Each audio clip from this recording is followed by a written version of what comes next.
passing around. Oh, cost that this, cost that. Where were you when I was raising money left and right to feed him and fly him from hospital to hospital? Where were you all? Sitting there talking nonsense. Talking about cause I ain't got no integrity. I didn't have integrity when I was feeding Joseph Boakai. Your God.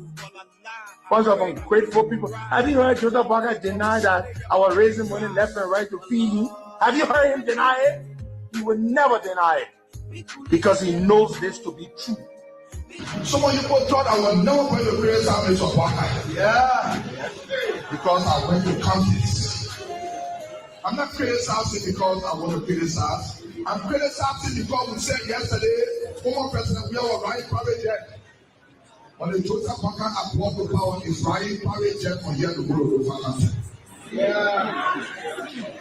But I will speak because people in sacrifice saw me while I was passing to go with my comfort. Spend my own money to bring him to power because we thought the road yesterday was going to be right today. Yeah. I had no regret to vote against former President Weah. But the people that are brought to power will regret why I had to vote for them. They can be for this country is a better place and will be a better place. Yes, sir. Because there's money in the country that we can live for. We don't need money from outside. So, but we don't want to empower people here. You say that our lawmakers. We have become lawbreakers. We have become criminals. We put all the money in the budget for ourselves and leave them out.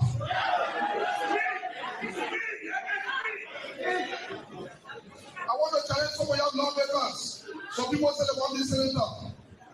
They're breaking all the law. The law you mean breaking the law, but you want to go up. You know why people want to go up? Because they want to increase the time. They say they're too short. You cannot be a cancer, then you want to run global. You cannot be a lawmaker that disrespecting the law that we made ourselves. Then you say you want this senator, then you waste your time. Nobody here can be for the government economy. But when we can be for it's not happening, and it will never happen. The only thing they are there for, when last people from the government came and said, "Sanctify people," young love and lawyer said, "Give me 1% I want to go in law." But they sit down over there in their family post because they need work. And the person that needs work, and the person sacrifice post the water. We employ our family because some people are happy. Because it is the time to be happy. It is nobody's time when the country is not better. It is everybody's time when the country is better. And we give this as a challenge to all of you people. 2029, we may be on the ballot for the presidency. Where we will come here and say, you people will have to appoint a commissioner for sacrifice. They are educated people. It's not about education. It's about how well you govern your people. They are people that got degrees. They know nothing. The only person with every people that they can achieve nothing from. Our marketeers will come to power. In every country, at least 2 million and break out for marketeers, split rather, and younger boys to empower themselves. The money is there, but everything is long way carry the benefit up because we are close. Tell Joseph Boakai to forget about Yaka Koluba. What did Boakai do? Yaka Koluba. If you tell Yaka Koluba, tell Yaka Koluba, you are not allowed to let you talk. You forsake yourself, Yaka Koluba, passing. What are Yaka Koluba passing for you? You are telling a lot to say Yaka Koluba. So to tell her, and you tell who they say about Yaka Koluba for that, and I'm going to work for Yaka Koluba there. You know when I want to do all that, you move your all the way to go, just to go for Yaka Koluba. You love to hear you go for Yaka. Yes. For who Bene? Because Yaka Koluba and the one that is talking for you was. So you are telling to me Yaka Koluba because a budget. Oh, Yaka can be talking to the president. It's not a good thing. Okay, unless you give for power, you give for job.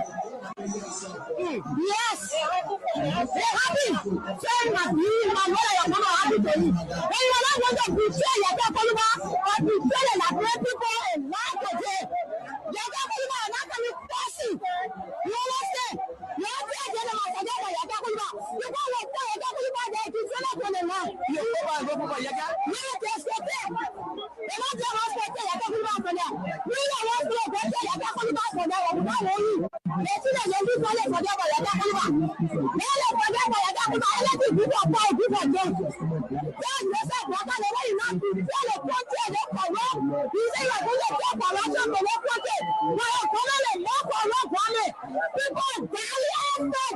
You said the president problem is the most corrupt.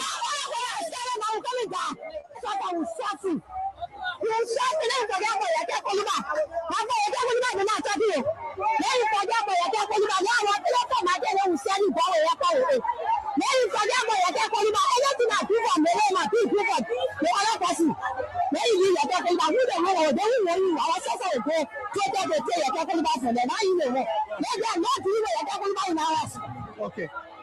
All right, we're coming to anything you want to say final before we leave you. Thank you so much.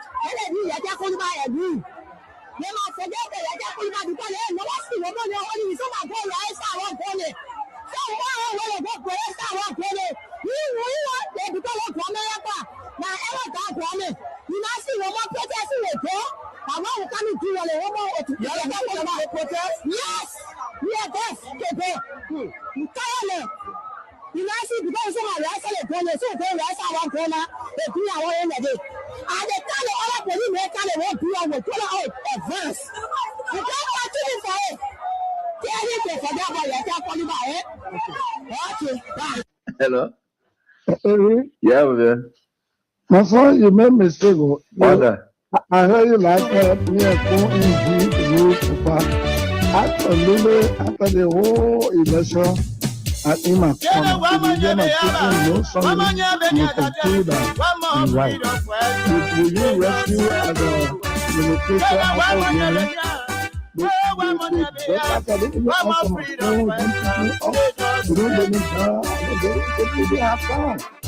I don't talk because God knows why it's happening. And everything I will accept it because our son who when they were coming, they said they were freedom fighters. When they were coming, they said they were liberators.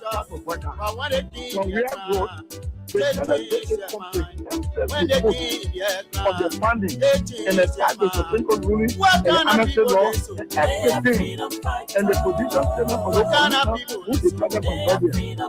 Freedom fighter, you raping our women. Freedom fighter, you killing our children. Freedom fighter, you destroying our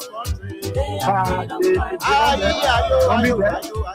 And now where you got thinking what kind of thing? You want to go after people? Then you know so they went away,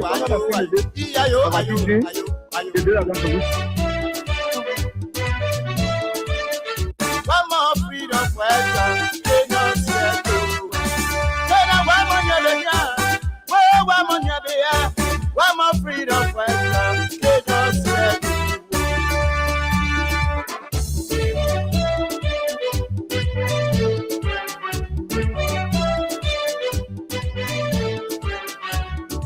Oh, yes, indeed. What a great day. When they were coming, they What a wonderful opportunity it feels when they were coming, they said they were labor. to be back behind these microphones to engage on the issues that matter to Liberia's growth and development. What kind of people they so? They are freedom fighters. What kind of people they so? They are freedom fighters. You freedom fighter, you raping our women. A pleasant good morning. Good morning to all of you. Just wherever you are this morning on our voice. What a great way we like to welcome our friends, our followers, and of course those of you in the diaspora joining the broadcast this morning as always. What a great way we like to welcome all of you to yet another intriguing conversations about the issues that matter to Liberia's growth and development. And of course, there are too many things to talk about, lots of things happening in Liberia. What is the politics, the economy, health, education, security, food, and what have you. We have it all right here on the big station, the most listened to breakfast platform. And once you hit Monrovia in this West African city, especially in the morning hours, the only sound you hear from West Point to Claratown,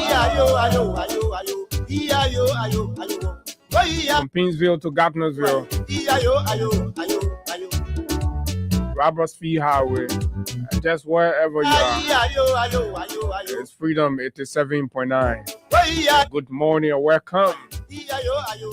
This morning at 9 o'clock, we have a special guest. This has been making rounds of late, especially drawing lots of concerns, especially understanding that this one man is not noted for talking, but he has been talking and talking and talking. So we have to understand, why is this man talking so much this time around? It's none other but the Senator of Grangeda County, Zoe Emmanuel Peno, whose multiple reports for as long as he has been in the Liberian legislature have always indicated a lawmaker that is wrapped in silence, speaks not, advocates not. Recently, he's been heard on different radio platforms, making rounds, speaking. Critics say he's been loosely ranting around the place. To understand and of course go deep, we've invited a son of Grangeda, one young man who has led the organization of a special campaign designed, according to them, to ensure that Grangeda is redeemed of what they consider backward, unproductive leadership. Zoe Emmanuel Peno. They said no to Zoe Peno campaign by some intellectual, young, exposed Grangedian.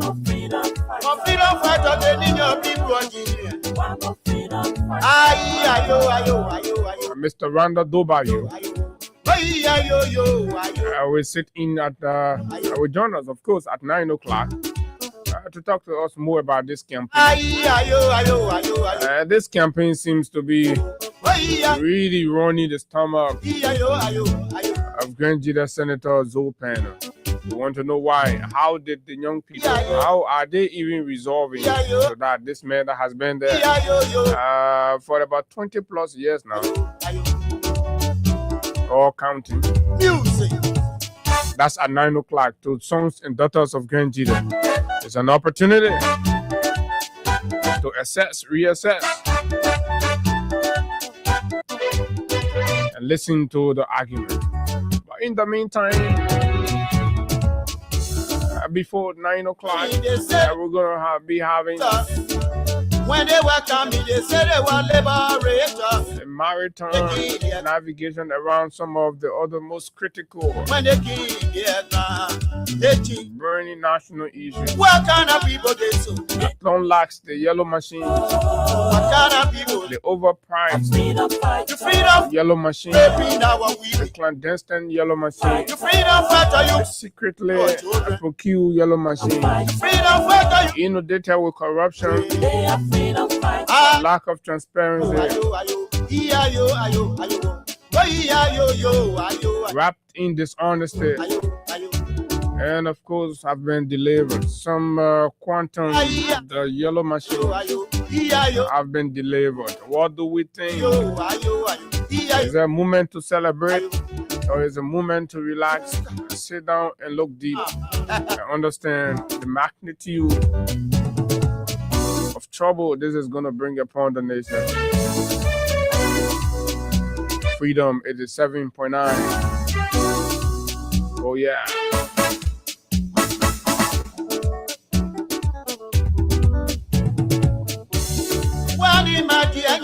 Hunger and food insecurity continues to trap our country down.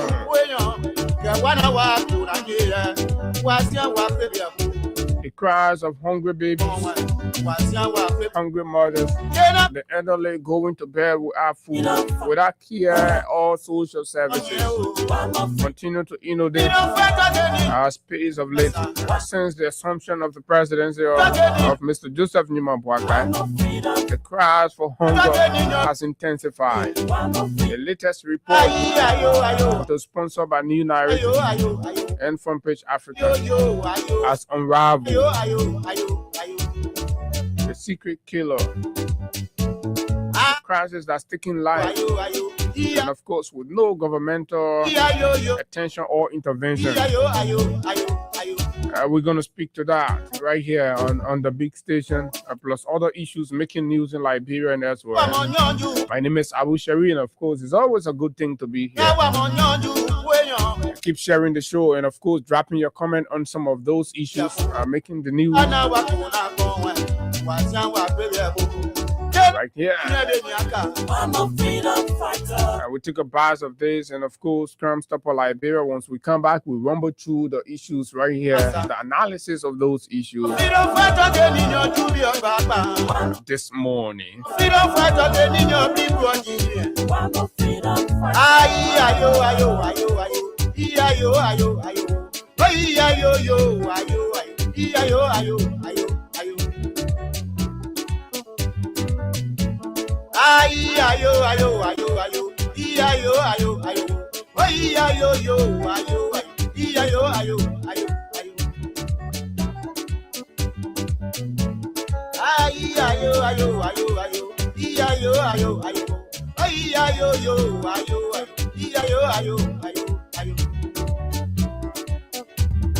Music.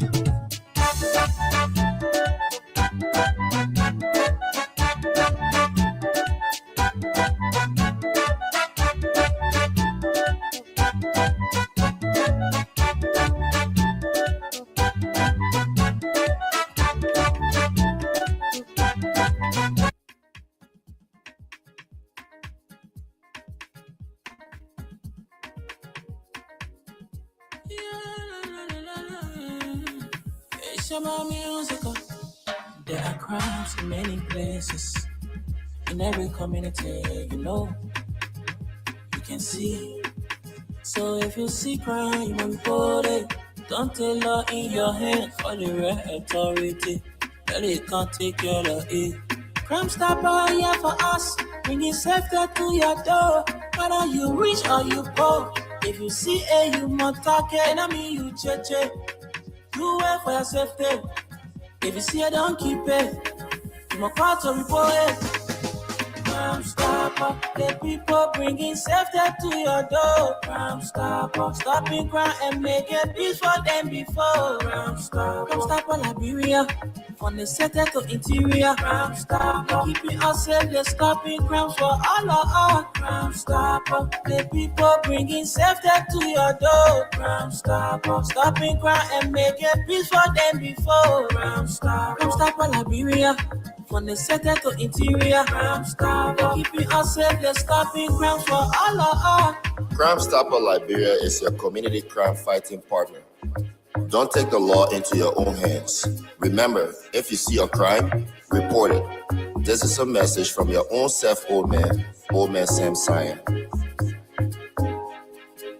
Crime Stopper, the people bringing safety to your door. Crime Stopper, stopping crime and making peace for them before. Crime Stopper Liberia, from the center to interior. Crime Stopper, keeping us safe, they're stopping crimes for all of us. Crime Stopper, the people bringing safety to your door. Crime Stopper, stopping crime and making peace for them before. Crime Stopper Liberia, from the center to interior. Crime Stopper, keeping us safe, they're stopping crimes for all of us.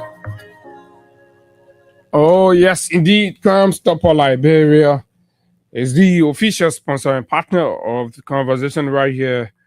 And folks, welcome to this Monday. And of course, it is the 23rd day of February, AD 2026. And of course, we're making progress and gradually year 3 of the rescue mission. It's whining, and of course, it's going down, and the clock keeps ticking. So over the weekend, the Taylor family laid to rest their son, the only child, I'm told, of former Vice President Jewel Howard Taylor, was laid to rest. But there was something important for you all to note. It was a scene that saw the convergence of many state actors, prominent Liberian opinion leaders, religious and spiritual leaders in the country, all converged to pay homage to the Taylor family, and of course the Joao Taylor family. Console her, and of course pay their last respect. So it was another moment of national unity in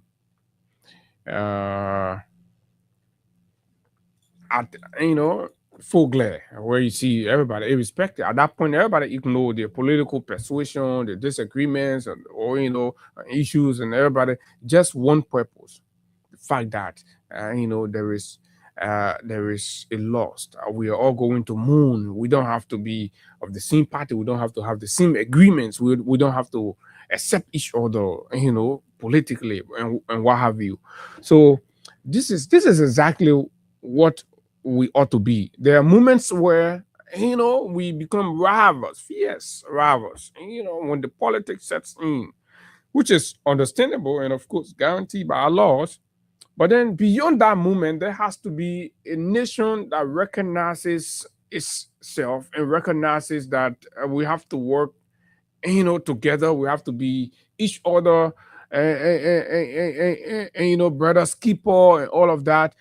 But these social capital gains has since been threatened the moment Boubacar became president. And every opportunity that comes reveal these facts. So what we seemingly observe, and of course disturbingly noticed, was that the president and some senior members, so to speak, the president and vice president, deliberately boycotted simply because former President Weah was attending the funeral services. We think this is the height of pettiness, and of course, and every time we are sounding this thing to you, right? A man that cannot move past political disagreements, hold grudges, and of course keep malice for his fellow citizens and of course his compatriot, right? Speaks loudly about this man's ability to unite a country. And everything will say it bothers him not that he's always taking open and of course clear actions that demonstrate to the nation that indeed he's promoting elitism, he's promoting class, he's promoting sectionalism, division, and all of that. And this is not only staying right within the periphery of the political establishment, it's going beyond. It's affecting our social cohesion and all of that. Recently, we've been seeing lots of stuff on the social media in our country, right? Reincarnating and of course reintroducing the hatred of the past, the war day hatreds, tribalism, religiosity, and all these sentiments. We're seeing them all over the place when the country should be putting more to national cohesion and of course unity and acceptance of each other in spite of our diversity. So instead of being a country in progress, we're absolutely on the reverse. Everything seems to be going back. We're rolling back on our social capital gains. We're rolling back on it. And of course, credit to the divisive nature of the man occupying the executive mansion. And these are the facts, right? Today, people who were living together, accepting each other, sitting in the classroom, minimizing the friction, the tribal or religious frictions that existed, and all of those today become the song sung everywhere. Officials in the government are preferring, a sentimental, radicalized opinion, right? And of course, propagandists of the government are chastising, and these have become the debate in the country. It's all due to the breakdown in national unity and reconciliation, whether you like it or not. Right on the lip of former President Ellen Johnson Sirleaf was reconciliation, national unity, and cohesion.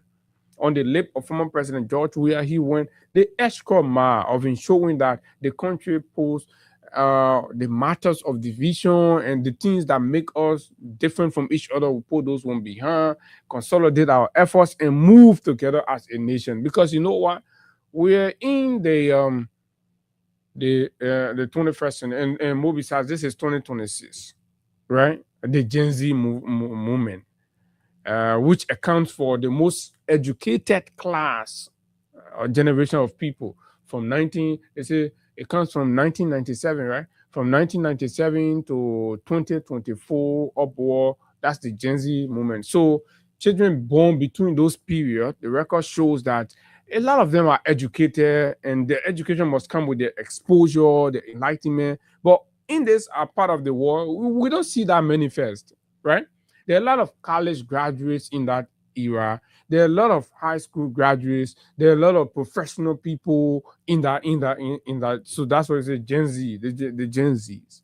I don't know whether a lot of you understand, but it has to account for the national conversation, the quality of the national debate.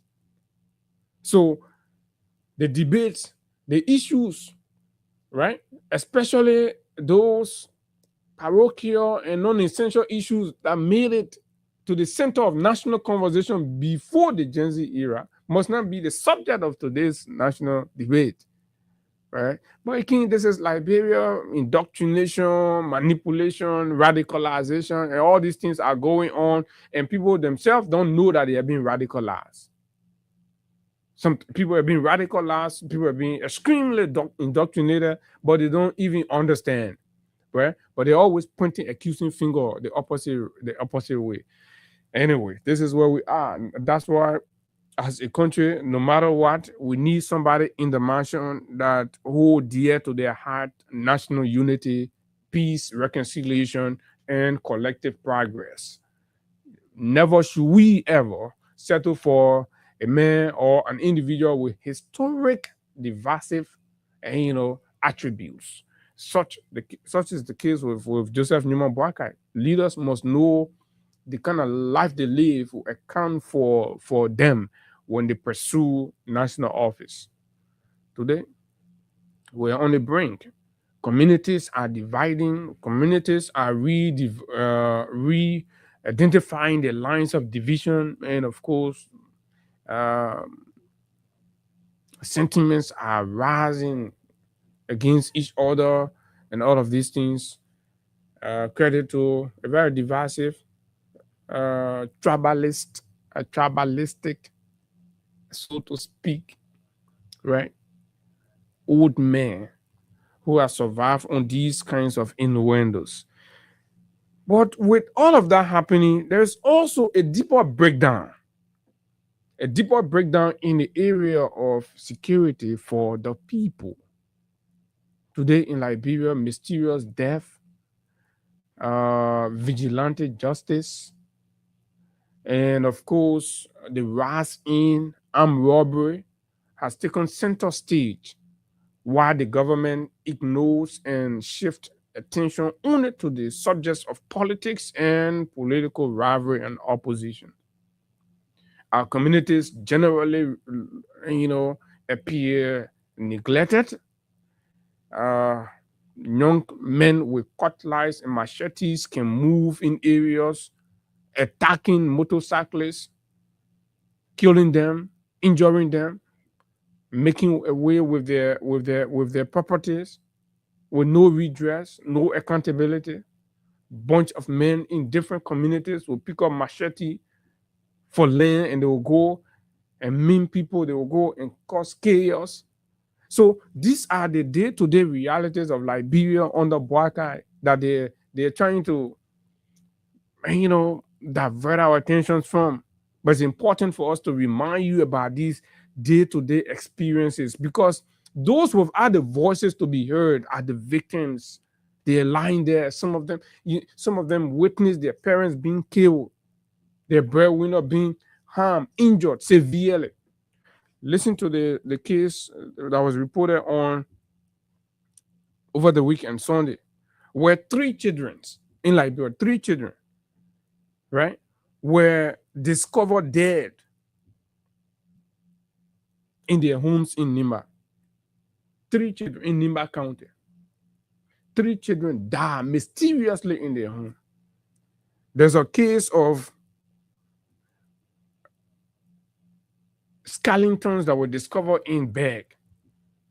They killed the people, put them in a bag, and then probably put the body somewhere, and they remain there. Then the skeletons, somebody went and discovered the skeletons. What kind of country we are living in? These are the things. Look at our police. Now focus on these, right? In fact, the police have become perpetuators of mayhem into this Liberia. But anyway, folks, these are some of the things that you need to know as you go out there. Keep watching over your heads, because the state have abandoned the people. The duty to look over us now remain squarely with ourselves when we do not have the capacity to adequately address these things and deal with them as required. Right? Deal with them. In Liberia, people with criminal records are the ones celebrated, are the ones given opportunities to under Mr. Boakai. These are the living realities, folks. But anyway, let's see what other updates we can provide you quickly. Keep sharing the show, and of course, dropping your comments on the different subject matter. And there is this very interesting update in the Front Page Africa newspaper that you all need to read, and I can't agree any further. When we come here, we report to you about the hardship, the poverty, the lack of job. The society is structured in ways that if 1 or 2 segment or portion of the society is affected, right, then the general well-being of the society is no longer guaranteed. What do I mean by that? Right? You have the parents, the children, and the whole structure, the family structure like that, and then you have the government. So the government must create, constitutionally, the government must create the environment, the enabling environment where the welfare of the household depends on the government in terms of the environment it will create, right, to absorb our parents to work.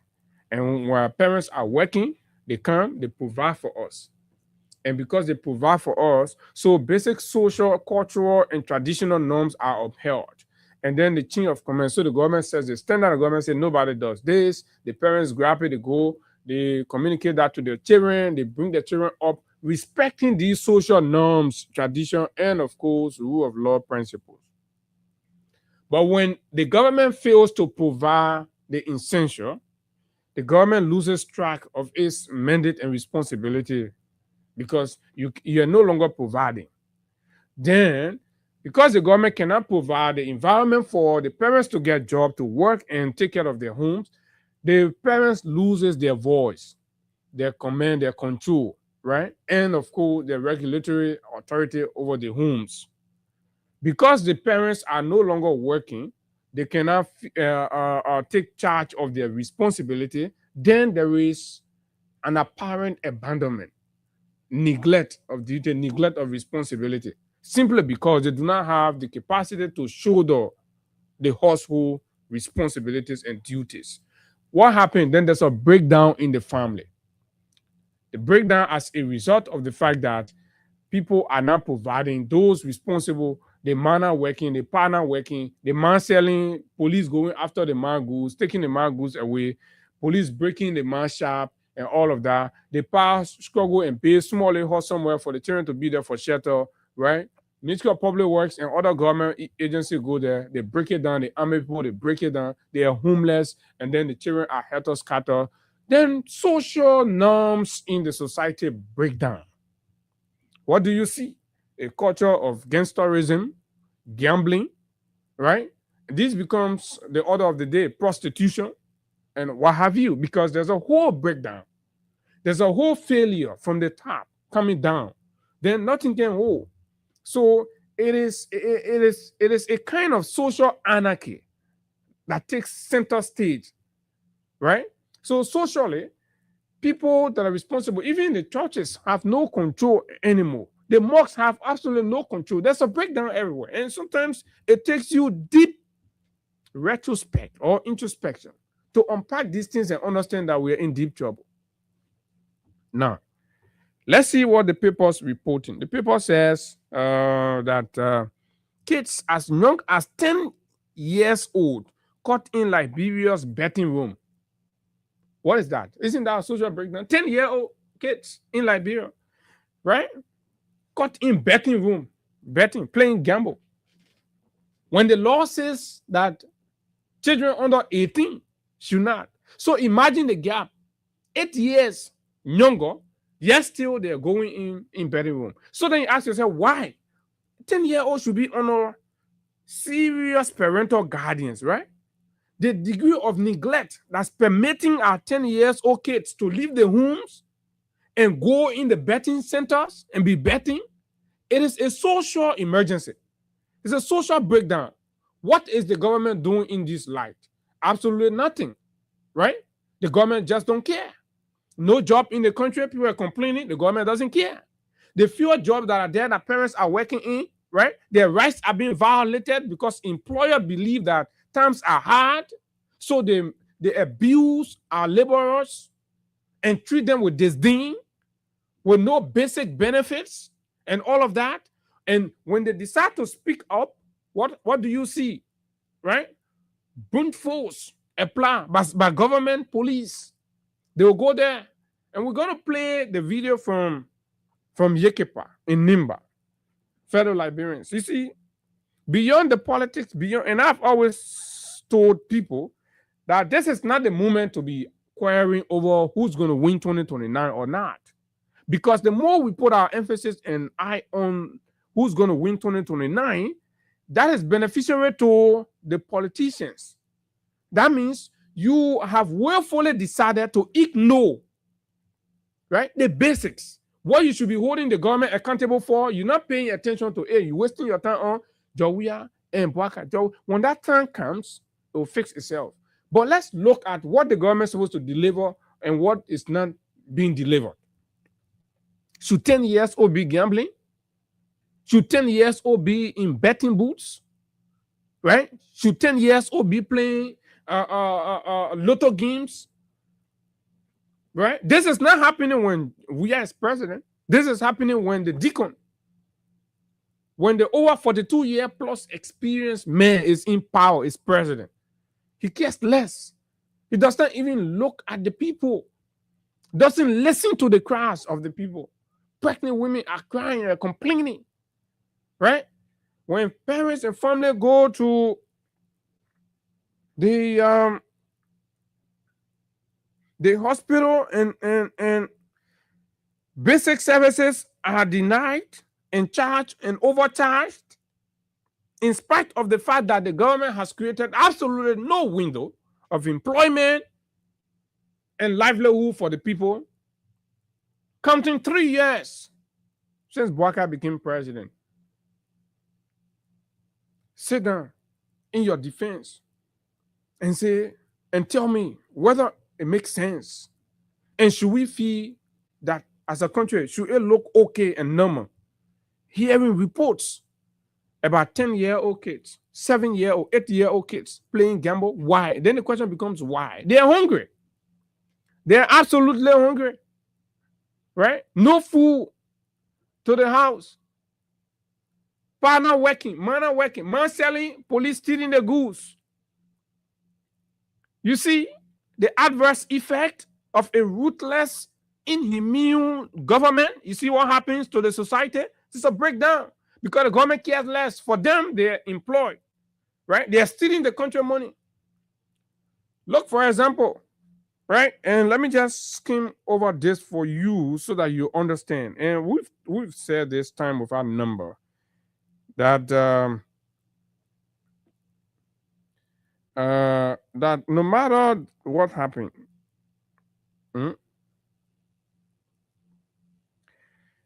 that no matter what the guys try to do, whether it's the intimidation and all that, it's important for us to know why the people in power feel comfortable in spite of all the cries from the masses about neglect, like no job, hunger, sicknesses, no medication, increase in prices, daily commodity prices going up, transportation fare going up, and all of that, in spite of the NTA announcing that they brought buses, yet still prices of transportation costs stay high on the ordinary people and all of these. Guess what?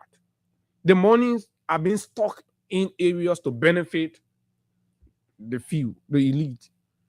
And then all they do to take away and make you, and they try to bring people to account for the nonsense that they're doing in power. For example, today, why the government is particular about prosecuting and incarcerating former finance minister Samuel Tuer for $500,000, they said, right? That was used for intelligent purposes, and according to them, the process, the means under which it happened is unclear, and they're trying to insinuate corruption there. 500,000. All that thing here about Samuel Tuer and everything they say in the country, the only thing they could find is a 500,000 intelligence spending. That's what they're holding him for. But guess what?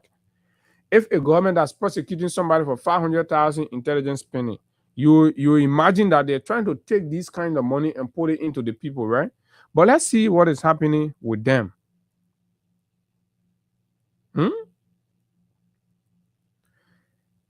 Why AFL and ERU officers assigned to concession companies are among the most exploited government workers by their own security institution. AFL people and ERU people, they are among the most exploited government officials. Concession company reportedly pay around $1,000 to $2,000 net per month for each AFL soldiers, and about $800 to $1,000 net for ERU officers. That's what we are told that they paid. And I want these police officers to hear, and want their families to be listening, right? Because we do these things, we investigate these things, and we gather this data, right? To ask the hard questions at their command, the people who are deploying them. The arrangement between these institutions and the concession company, have you asked why the police sees it lucrative to send ERU officers, the AFL funds it lucrative to send AFL personnel to this area? Their head counts 1,000, some people 1,008, 1,005, blah blah blah. That's what goes there. That's what they pay to the central command or whatever you call it. But what are these people getting? They're being exploited, right?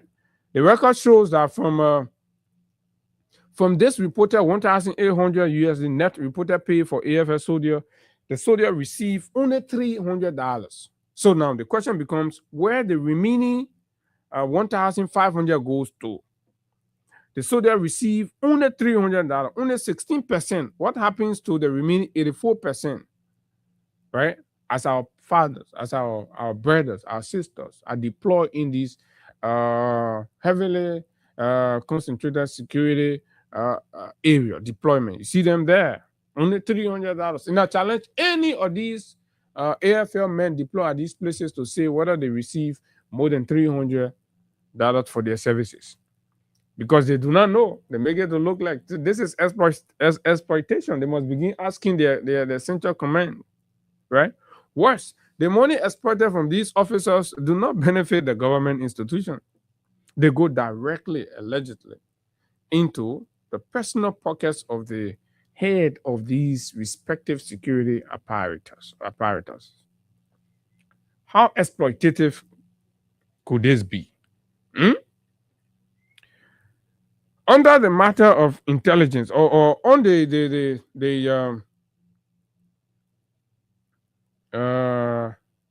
on the matter of the police, let's so to speak, a typical Liberian police officer earns under $200 a year.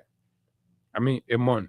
Then calculatively they earn under $2,000. So if a policeman work under Gregory Kumo from January to December, he put all his money together, he take home is less than $2,000 in Liberia.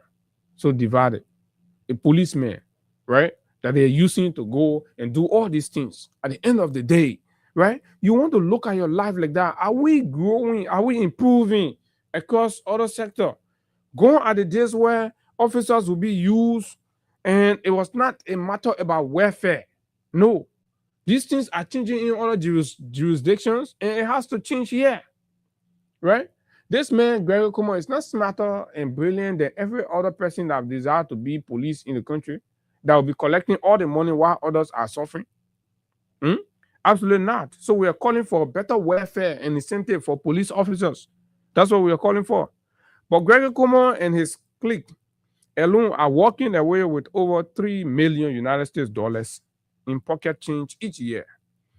When you look closely at the budget line, you clearly see the massive exploitation. And most of you officers do not get to understand these things, right? And I'm going to have a show here out on Wednesday or Thursday where I will have analysts to come and speak to us about the budget, particularly specific security lines, right? So so you will know when you're executing the stuff, right?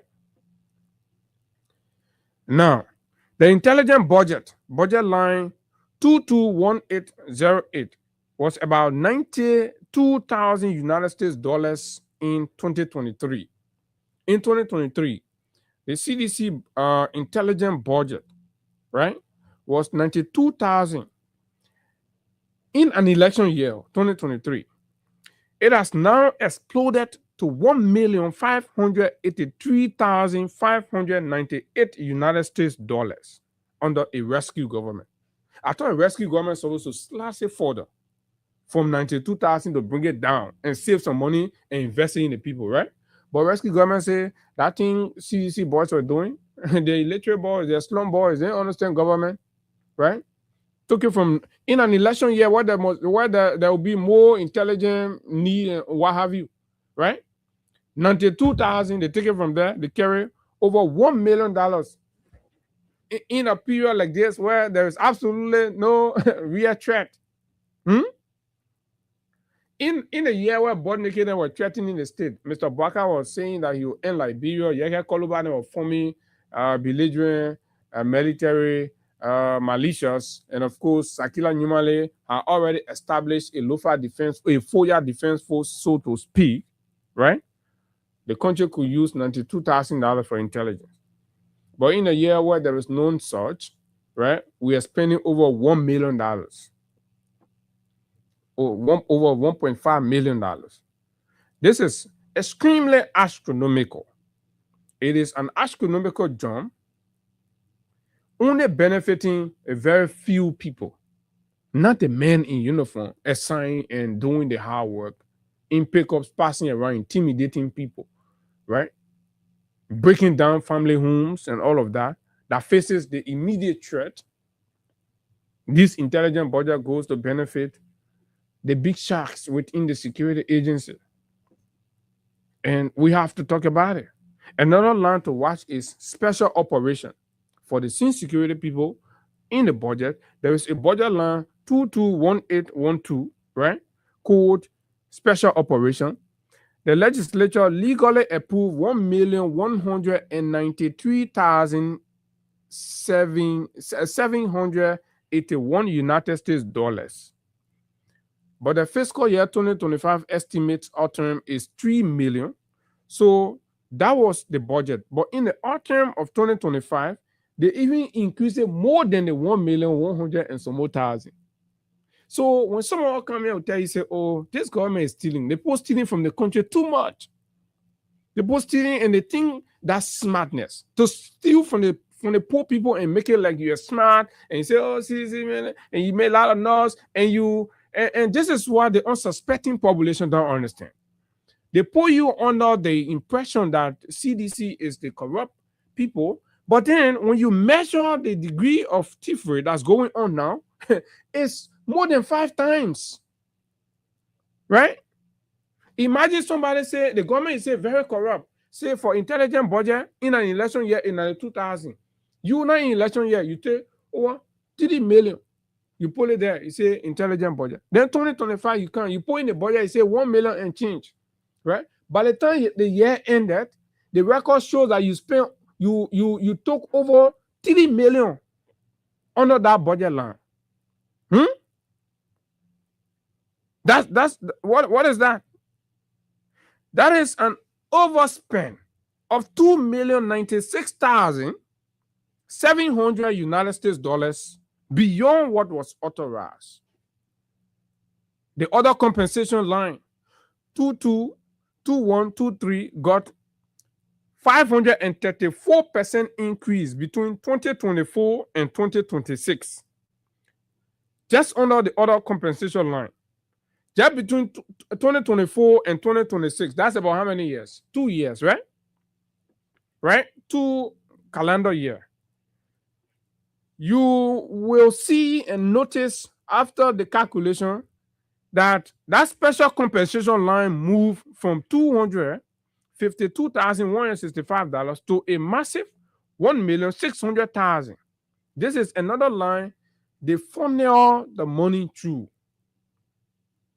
While struggling officers are making all the sacrifices and their families are barely getting enough to eat, with risks to themselves and their families, the bourgeois and the big sharks within these national security apparatus are funneling millions and millions on their behalf without any meaningful dividends in their life.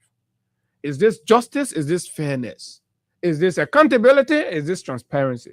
What is this? If this not corruption or criminality in broad daylight, right? At the end of the day, after all of these, right? After these men, these officers have been used and rigged to go after their own people, right? Sour their relationship in their community, make their children to look like targets and all of that, with no benefit. After 6 or 12 years, whatever it is, right? They look back, there is nothing. When vengeance starts to come, what do they look to? When vengeance starts to come, these criminals at the helm of these different security agencies, what would they do? They'll fly out with their children. They'll fly out with their children. And these officers, some of you are listening to me now, right? You're in the streets, you're standing in the sun, scourging suns. You're taking assignment at these concession areas, millions, right? I've been taking in your name that you benefit not from. But again, you're used to ferment injuries, brutalities against your kinsmen. And they watch you, they see you, they know you in the community with them. At what benefit? When you can barely build a 2-bedroom house for yourself from your pay. Fellow Liberians, these are among the many hideous things that's going on since Bouakai became president that you all need to pay attention to. More besides, let me come in with this report quickly. Let me bring you this report from my man Cyrus Hammer on the people who go out defending this. Listen to this. The Global Hunger Index ranks Liberia 112. Liberia is not at war. There is no Ebola outbreak. Yet, from West Point to Johnsonville, mothers and children are going hungry. The Global Hunger Index ranks Liberia 112 out of 123 countries in 2025, a serious level of hunger. 1 in 3 Liberians is undernourished. 1 in 4 children under 5 is stunted. At EWA Hospital, health workers report rising cases of severe malnutrition. More than 1,200 children treated since January. This is not famine. This is poverty. Mothers sell cold water. Fra pepper color. Are you listening? Liberia is not at war. There is no Ebola crisis. There is no COVID-19. Absolutely not. None of these things exist. But yet still the government is unable to guarantee a meal per day for its citizens. Children are dying. Mothers cannot feed their homes 2 times a day, right? They're surviving on pepper color. In a country where the government brags of transformation and, of course, improvement. So then the question becomes, where have they improved?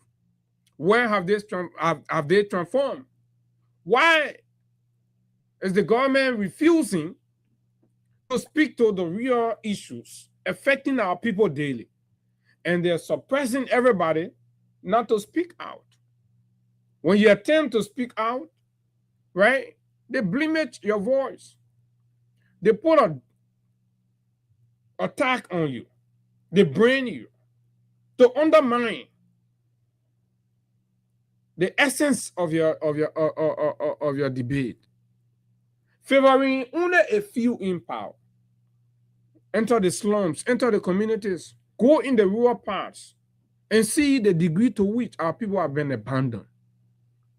What is the benefit of voting? What is the benefit of elections in the life of the people when an old 80-plus-year-old man would deceive and lie to the people, promise of rescue, and come here and the people are dying from hunger?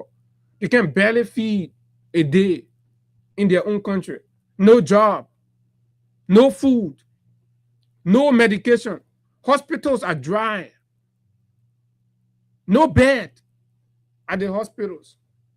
Look everywhere. Vulnerabilities define who we are today under a reckless and irresponsible organization of thieves and criminals, calling them a unity party rescue nonsense. This is what we have. And people don't want us to speak to that.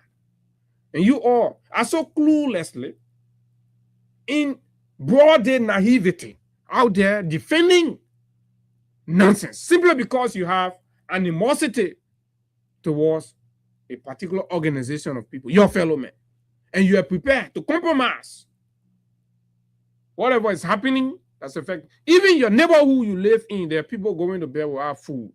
You know it. You drive out in your government car, wearing your nice clothes, where over 50% of those in your community cannot even have 2 times meal a day. Where are we? What is this? Rescue or nonsense? Skip meals so that children can eat once a day. The government points to expanded rice production and improved food security data. 2 years later, in Moravia's crowded communities, hunger still has a woman's face.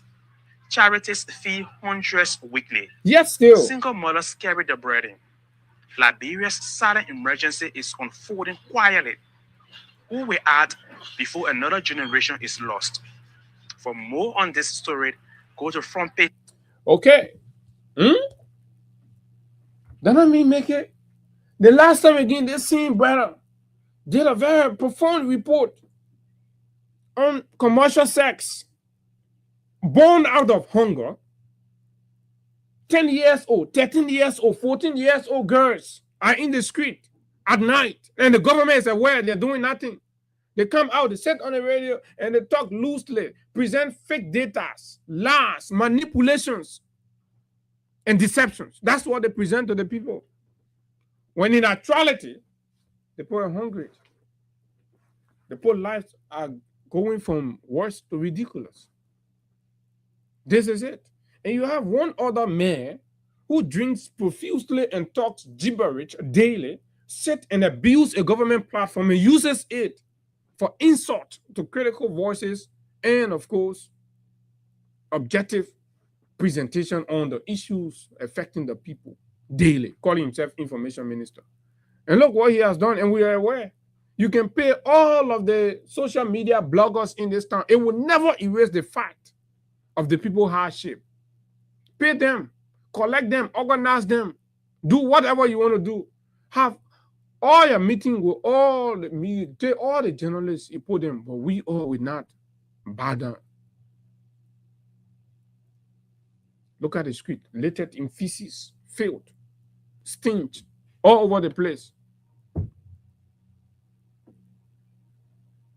Let's take calls on this 0776 104 104 086 500 104 plus 231 86 500 104 are the numbers to call at 9 o'clock. Of course, Ronald Dubai will join us and we'll talk the politics and, of course, Grangeda County and why Zoe Pennon keeps ranting. What's the honesty? What's the sincerity? Why? Right? The people say they're tired. And they believe Zoe needs to go. These persons have not done anything, but we'll talk about that at 9 o'clock. Let's address these critical issues. Good morning. Hey, Abu. Good morning, my dear brother. Good morning, sir.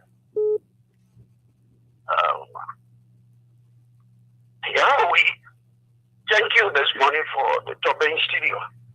As for the government issue, and I even want to talk about it, but I want to get some clarity on the Pennon issue. Go ahead. You see, Abu, 2011, if Pennon Grangeda can tell you. No, we ain't reached the Pennon issue yet. That whole your thought on that. Once we started, we'll open the lines and then you can talk to that. Good morning. We're having national conversation about the issues in the country, the most burning issues. Good morning. Good morning, Abu. Good morning. I want to say thank you for the program this morning. This is Woodland Harry calling for Captain Baba. The turning issue in the country now, the country getting bad on a daily basis. Let me tell you something. The people say, nobody are going to die, but people dying on a daily basis. People say, they're going to make less easy for people. Even the bag of the president, I go in the market, go find a bag of the president. The bag of the president going on now. When more Ali came, because if you're doing the work now, letting him borrow away there, you are pumping water, making new water. Why you can go loving and no water now? No water, nothing. No water. Then food to eat, to even eat a problem, support the food that we live in. You know, other people got lay here, insecurity around it because your family can be enjoying, other people not to get it nothing. You're not secure. You're not secure. You're not be secure in the community. Your children will not be secure. Right now, the country in a way going ahead now. Don't want to say now. Okay. Yeah. Thank you very much. Good morning. Yeah. Good morning, Abu. Good morning. I want to say thank you for the topic. Just wasn't never calling from the change because this is Abu, this is not a surprise to us. The government, everybody are fed up with this government. That there is a democratic state. We are still abiding by the law. We are begging for now to 2029. They will be out. They will be out. There is no solution to it. It's suffering them. Imposing on the people, there is no solution. They will be put out. There is no single rescue. Okay. To say yes. No single rescue. Reports are out. Hunger, insecurity, mysterious death continues in the country. Good morning. Let's hear you. Hello. Hello. Good morning. Yeah, my name is West. I'm calling from Slayway. Go ahead. Yeah, Abu. Thinking this month, the other discussion. We don't know how much you know the party people there. Because the people that pass there around, we make a fake allegation, telling how that government is working. We don't get time when the people go there. So, we get a tell are coming, and we'll make sure that the party cannot win election in 2029. If you can't rig about election in 2029, you will not carry your government will be in hell. Because we can't lie that you come back to power in 2029, my brother. Serious thing will not happen in the country. So why you not allow? Why you will not allow? Why you will not allow that? We will not allow for all the serious suffering that suffering the people in this country. The hardship, it's too much. Motorcycle are getting brutal every day. I'm a motorcycle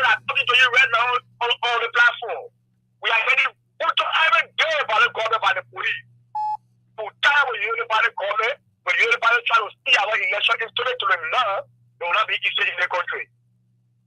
No. Thank you.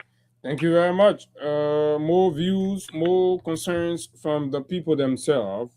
Ozinkia, let's hear you. Yes, thank you, Abu. Good morning to you, dear brother. Morning, go ahead. Yes, so let me appreciate you always for affording me the opportunity. Just go to the point, my man. Leave all that pleasantry. Go to the point. So, I listened to you and I hear the callers. So I think it is one of the good things that we appreciate the government whenever necessary. Okay, thank you very much. Okay, go find a place to appreciate a woke government. We don't do that here. Good morning. Yes, sir. Let me go. Go ahead. Yeah, I wish according to this,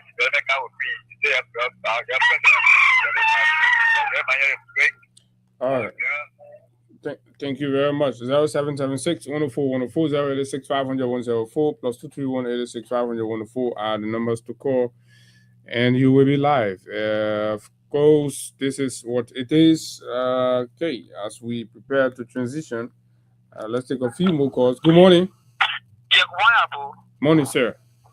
Yeah, Abu, this is Mohammed Bonders from Junior. I join you from the Japan Freeway. Abu, we just, allow this government to do what they want to do because the constitution state that this is here. And I just want to say this guy to Mr. Boyer and his independent. If this guy made forward election 2029 and we still not make that will be finished, definitely it will come to fruition. Thank you this morning. Okay, thank you very much. Good morning. Yeah. Morning. Abu. Mm-hmm. Good morning, my dear brother. This is Idrissa. Abu, I just woke up. Yeah, the fact we woke up 4 o'clock in the morning. Yeah, but I'm always listening to you. Abu, you always see my answer. I will tune to freedom. Thank you. Yeah, Abu, let me say thanks ever so much. Yes, sir. Look at Yellow Machine. The guys have come now. They have made it. No, we're not on Yellow Machine. We'll come to that. Good morning. Good morning, brother. How are you doing? Good morning. Yeah, let's appreciate you for your topic on the discussion. That's why the other caller has said that let us just give Boga this year for 2029 when the electoral commission have pronounced for the judgment. We are at the winner. If any attempt to tamper with the vote, there will be no more Labrador. Thank you. Thank you. Thank you very much. Good morning. Good morning. Good morning. Good morning, Abu. Good morning, sir. Yes, this is Mr. Cooper calling from Broadway. Go ahead, Mr. Cooper. Yeah, talking about the budget specifically, I heard you mention. I passed over some of the figures for the intelligent budget, and the reason was quite simple. This is the government making news of trying to prosecute former Finance Minister Samuel Tuer for intelligence spending around 500,000. And we are seeing millions and millions in 2 years that they have already funneled under the same code, intelligence spending. So I'm like, where are we? How are they trying to make it like when it's done by this government, it's corruption, and then they are doing it even more, sometimes in some cases, times 5, times 6. So they are not even doing it more. They are doing it the worst way. I listened to, I read an analysis from a guy called Darius Too. Mm-hmm. I mean, you need to follow Darius Too. And the guy highlighted in his analysis of almost all of the government agencies with intelligence. The Ministry of State, that entity has an intelligent budget. Madam Kula Fofana, the President of State, has another intelligent budget. So the fire service have an intelligent budget. So like you said, an economist, I think the guys are worse, and they're struggling. If the opposition don't rise to the occasion, trust me. I mean, you guys, your effort with obviously voting day. And like I told you before, as one person who put them, the party, I put them work at 2 times, but it's disappointing. I'm sorry to say, but things are have any robbery in the country. Everything is for intelligence, so they can chop out the money and put it in intelligence. Intelligence will not have any accountability. No accountability. So they took all of the money there and take it out. Take it out. In 2 years' time, just look at how much they've spent. But thank you very much, Mr. Cooper. Thank you very, very, very kindly. So troubling, so disturbing. And of course, these are the people who promise rescue. And this is what they're giving us. This is what they are giving us. It's quite sad, quite frustrating, and disappointing for a lot of people who objectively, genuinely got out there in the quest for change and better life for the people and the country. Said that let's consider Mr. White Guy. Let's give him a chance. Let's talk about the yellow machine pass. What's it going to be? Is it going to be a movement of state free? Another thing that we'll sit down, gather around and talk about? I'm not going to bore you with recapping all of the fundamental errors, transparency breach, and of course, fiscal indiscipline in the acquisition of these yellow machines, that which we've talked about. Well, let's look at what have they brought versus what they promised they will have brought. Right? Are we just intrigued by the news that, oh, there is a yellow machine, we see yellow painted irons being paraded or offloaded from the ship, container, whatever it is? Is that all we are interested in? How about the spec? The quality, the kind? What about these things? Should it matter, in fact, for us? This is what I have said initially about this whole yellow machine. I believe, as we witnessed on yesterday, was the completion of a full cycle of a well-calculated and concealed state-sponsored looting. And I lay these bases on the fact that the beginning of this whole yellow machine thing was sinister, was clandestine, was from one lie to the other, and all of that. The yellow machine's gate stands as a disaster waiting to happen. This yellow machine thing, with the way the government is proceeding with it, and some of what that should happen that has not happened, this is a hell of a disaster that everybody will look back, and some people will start clearing their name. Some people will start coming, oh, you know, me, I play the other part. Me, I play the other part. Yo, wait, we're predicting. Yesterday, Monrovia social media space erupted with jubilations from almost every corner where there is a UPIC fanatic and all of that, celebrating the long-awaited arrival of some of the government's promised 285 pieces of yellow machines. We're celebrating. Some other people are UPIs, some are looking for means to be seen, some want to be factor, some are looking for a favor from the government. So they had to write lines to jubilate and just narrow the debate to just, oh, we happy the yellow machine now count. But how did the yellow machine got in the country? What kind of yellow machine it is? How is it going to be utilized? What cost does it come with to the state, the burden on the people? In the first place, for this government to bring in that machine, this government had to what? Increase and of course impose a tariff regime on petroleum products, affecting Liberian entrepreneurs. Right? That matter went to court. I'm told Shemex have won it, but we'll find the details. But that's what they had to do. Right? Yet, with all of the jubilations and celebration, beneath these celebrations lies a troubling fear and serious concern over accountability. As a country, must we ask accountability questions?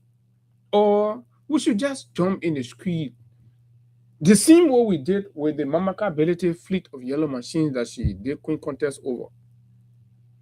Are we learning Why are we still behaving like a country still in the early days of independence? Well, anything looked like a good thing. Nobody want to ask the hard question. Everybody being mediocre and all of that.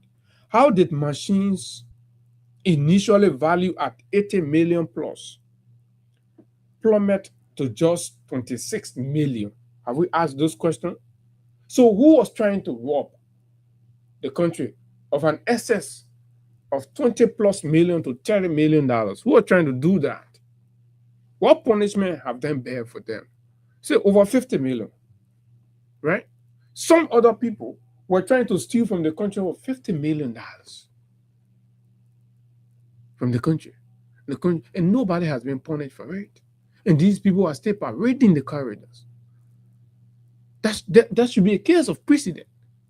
That should be a reminder to our public procurement processes. You understand? What concession was made? What concealment was agreed among themselves? That, you know, I will not prosecute you. Don't prosecute me, because if you prosecute me, then we'll reveal this. No, we have to conceal the one. So let's just leave it at that. Let's move. The country will move along. So we moved. Right? We'll move along with him. They say, okay, we're talking about 26 to $30 million now. So the other 50 million now, they say, oh, that one that nobody will talk about it, nobody will ask questions about it. $30 million. When the public pronouncement by the vice president was $22 million. How did we move from $22 million again to 26 to $30 million? So what is going on? Right? On the record, you say you're paying $22 million. Right? But then, actually, it's around $30 million that you're spending on the machines. Then we ask, what's transpiring between, what happened between, right in between there? Is the country not supposed to be made to know? Or it's okay because Abubakar president in the country and a rescue government? So no need to ask hard questions about corruption, embezzlement, thievery, and concealment. The contract itself, under what arrangement? What's the contract? Why is it not public? Because the contract remains largely secret. Critical details of the contract, the arrangements, and all of that remain secret, as if to say this is a personal, private acquisition, when it is a public acquisition. When tax dollars, our own taxes, are being used to acquire it. It is no longer a gift, like the president said when he lied that his friend was giving him yellow machines. Remain largely secret, leaving unanswered questions about the true acquisition process. We must question the equipment's specifications, the durability, the lifespan, and overall value for money. As a country, we need to be sure, what is the PPCC designed for? To ensure that the country spend whatever money, and there must be a guaranteed value for money.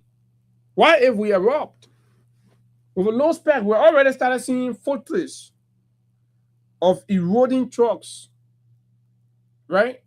Eroding trucks that have not even been placed on the road. It's a brand new trucks. Then you get rust on it. You get the other one, the view mirror not there, the view mirror break. Other ones, new trucks, right? 26 to $30 million as a country. Who's doing this? And nobody wants to ask the hard question. Nobody wants to be seen as chastising or inquiring on these very important issues. We must question the equipment specification. That means the brand. We're hearing different names. From Sino Truck, before it was Caterpillar. From Caterpillar, right? It says Sino Truck. From Sino Trucks, we're seeing Wowo. We're seeing all kinds of funny names of equipment. Can they stand the test of our weather, our climate? How long will they go? Right? The spare parts availability, the lifespan, and overall value for money. Are these merely refurbished machines and trucks, freshly painted and decorated? It could be. Looking at the longevity, the time it took for these machines to be brought to the country, What if they were recycled machines that were being painted, decorated with country flags, and brought in the country, and then the country is worth tens of millions, but nobody wants to talk. Everybody is just saying, oh, the machines are here. We have not even come to the effective operations and management of the machines and the costs on the country. What would be the annual operational cost of these machines? Are we asked ourselves those ones versus what's supposed to go into medication, education, healthcare, food, security, right? Have we asked ourselves how much will it truly cost to manage these equipment? How much? Finally, what about the committee established by the president? What's the terms of condition under which they are going to work? Are they going to operate pro bono? Or what is the cost of their services to the state in this matter?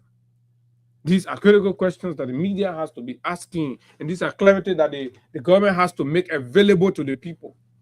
So that we are not sitting again after 6 months, somebody can tell us, oh, we're not spend $10 million on the Yellow Machine Committee. We're not spend $20 million on the Yellow Machine Committee. Then instead of becoming a relief, it becomes a burden on the state. So what is the Yellow Machine ultimately going to turn out to be? A burden on Liberia or a relief for the people? 0776-104-104, 086-500-104, plus 231-86-104 are the numbers to call. Let's hear your view on the Yellow Machine in 7 minutes as we prepare to take our guests. 0776-104-104, 086-500-104. For those of you in the diaspora wanting to join and contribute, 0776-104-104, 086-500-104 are the numbers to call. Good morning. Good morning, Abu. And let me say good morning to the many listeners to the broadcast this morning. Go ahead. Abu, this is David King, and I do join you from the battlefield highway. See, Abu, if you look at that entire thing that people masquerading on the social media where it's called Yellow Machine, it's going to be a total Liberian people to be a help to the Liberian people. People cannot go and take, refurbish Yellow Machine and bring it to Liberia. Look at the tire that has to do with what they had last night on the social media. Look at the mod guy of that machine. The mod guy or Muddy. See mod on the mod guy when it's supposed to be brand new machines. When you see brand new machine, you know it. Abu, you not know brand new things. So similar thing that happened with the NTA buses, things that are happening right now with this thing called Yellow Machine. But Abu, CDC government brought 48 machine in the country about that. But actually brought machine in the country that are not publicity. In fact, the Nima County as a county, they bought their own Yellow Machine. Okay, David. All right, David, let me hold you there. I'm sorry because of time. I just want to take as much comments as I can on this subject quickly because, you know, most people having views and perspectives on it. Good morning. Morning, sir. Yeah, I don't want to call my name because I work directly in the port. Go ahead. Okay. What happened here? Because it was serious confusion between us in the port this morning. The equipment in the port we see it. We went to work this morning. I work on the red vessel. No EFL personnel was at the checkpoint there to how to call the entrance. But this morning, so I was surprised they closed the work down. When we came outside, we saw EFL people barricaded the whole area with arms. I think we see that one was sweating. Because the president want equipment, then we start talking it. Even other people there backing it that, yeah, EFL not get boundary in the country from back. We wanted the machine to pull down. So because the secret coming outside now, they carry AFL people there to go scare people. Nobody will go see it again and take picture. We came outside the team surprise. The whole area with as if we say we're fighting war. We're talking all of them to supporting the idea that they come money, but the equipment I can't. So why you think they carry? So why you think they carry AFL people there? We don't know. We were at least for me. I'm not saying for me. I was afraid because I see AFL man with I was entering the place. AFL man were not there. I entered we're not selecting what. Then if we make your post on the banner one on the ship. Then why not? The other people can't wait to that place. Maybe they won't wash the mud on the mud guard. So the other one in our camp will not see mud on it. So they want for her to see them washing it too. So the black.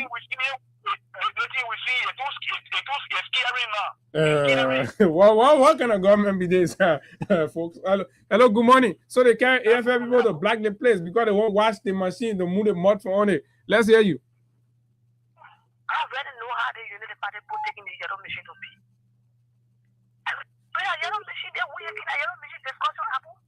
To offer yellow machine again, you must take all the army for the barrel. What kind of power we in the poor hands to Abu? That yellow machine, what they happy for? Most of them are happy. Come and bring their horses down with it. That's a good one to it. But the machines are old machines, so they carry the AFL to go black it to wash the machine. Thank you very much. Good morning. Shortly we'll be joining man. This embarrassing, Abu. You know what kind of irresponsible government is this? What the army guys they will compromise their integrity, they go be singing there because the regime bring machine. So you're hiding the machine for all again? No, the machine everybody was jumping around yesterday like they care army people to go man. Because they did tired and coming outside, so they won't wash it, cook with, and put black pin on it, and so they bring us out. Hello, MOK, let's hear you. Thank you. Thank you, my dear brother. You know, so the question we ask now, then where do they take the machine from? You bring machine from China with mud on it. We said it the last time that even the pronouncement that were made by the government that they were taking the other machine out of the Liberia to carry back, we say it was not possible.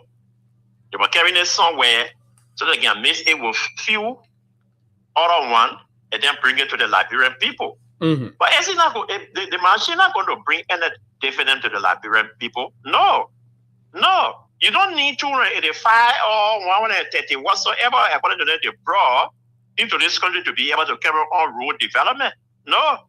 Because public work is not capacity to do AFA payment. No, but this is not going to be on a public works.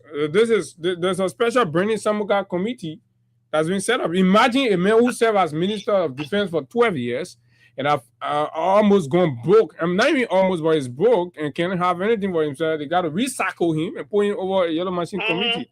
So that means he just want to make him the public work minister one time because he'll be taking on the function of the public work or ministry. So getting you're going to be saying maybe probably getting is not sending back at court or other deeds that he and the vice president have gone into. So now Baka want to get his court, he had to put him aside and bring somebody that he think he can be able to get his court through. Gideon has simply proven in 2 years that all he can do is to basically patch roads. He doesn't know how to build roads. He's been patching road 2 years later, even after the $22 million. So they can trust him with the $26 to $30 million equipment. But thank you very much, Edmond Carr. Time is fast spent. We have to move right now, but let me squeeze this caller. It's been making effort. Good morning. Good morning. Yeah, this is the guy calling from Brother Modokono. Go ahead. You call your honor road because yeah, my concern is they come here. What they say like Sabaka come and say when you go to my hour. If anything, what I say, Joey, I kind of was eating. Anybody get power when you do anything, you sort of consult the citizen and everything. So public when you go to anything, sort of tell the people so they can do their own calculation. But they can do either to do something they have to own. So which means Joey, I come and they come and which was eating now. I want to know. Okay, that's a major question. Who's one on that kidding because Joey is and not the who's on see Joey, I'm going to meet at the top. Well, still.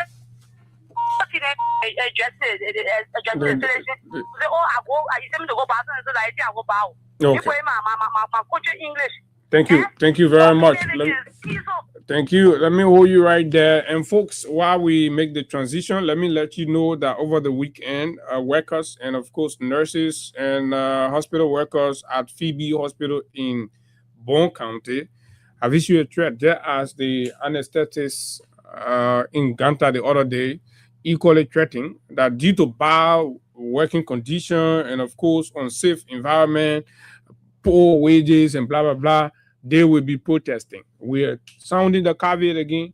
The medical workers in Phoebe, you can imagine if they go slow, what will happen to our people in Bond County.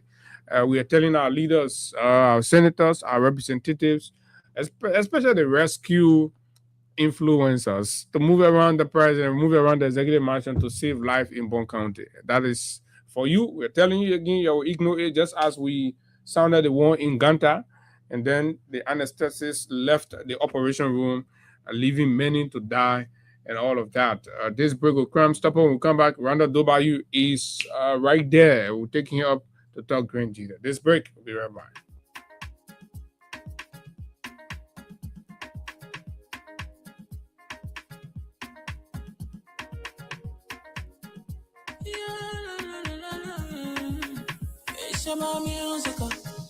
There are crimes in many places, in every community, you know, you can see. So if you see crime, report it. Don't take law in your hands for the right authority. Really can't take care of it. Crime Stopper here for us, bringing safety to your door. Whether you rich or you poor, if you see a you must talk it. And I mean you cheche, do it for your safety. If you see it, don't keep it. You must call to report it.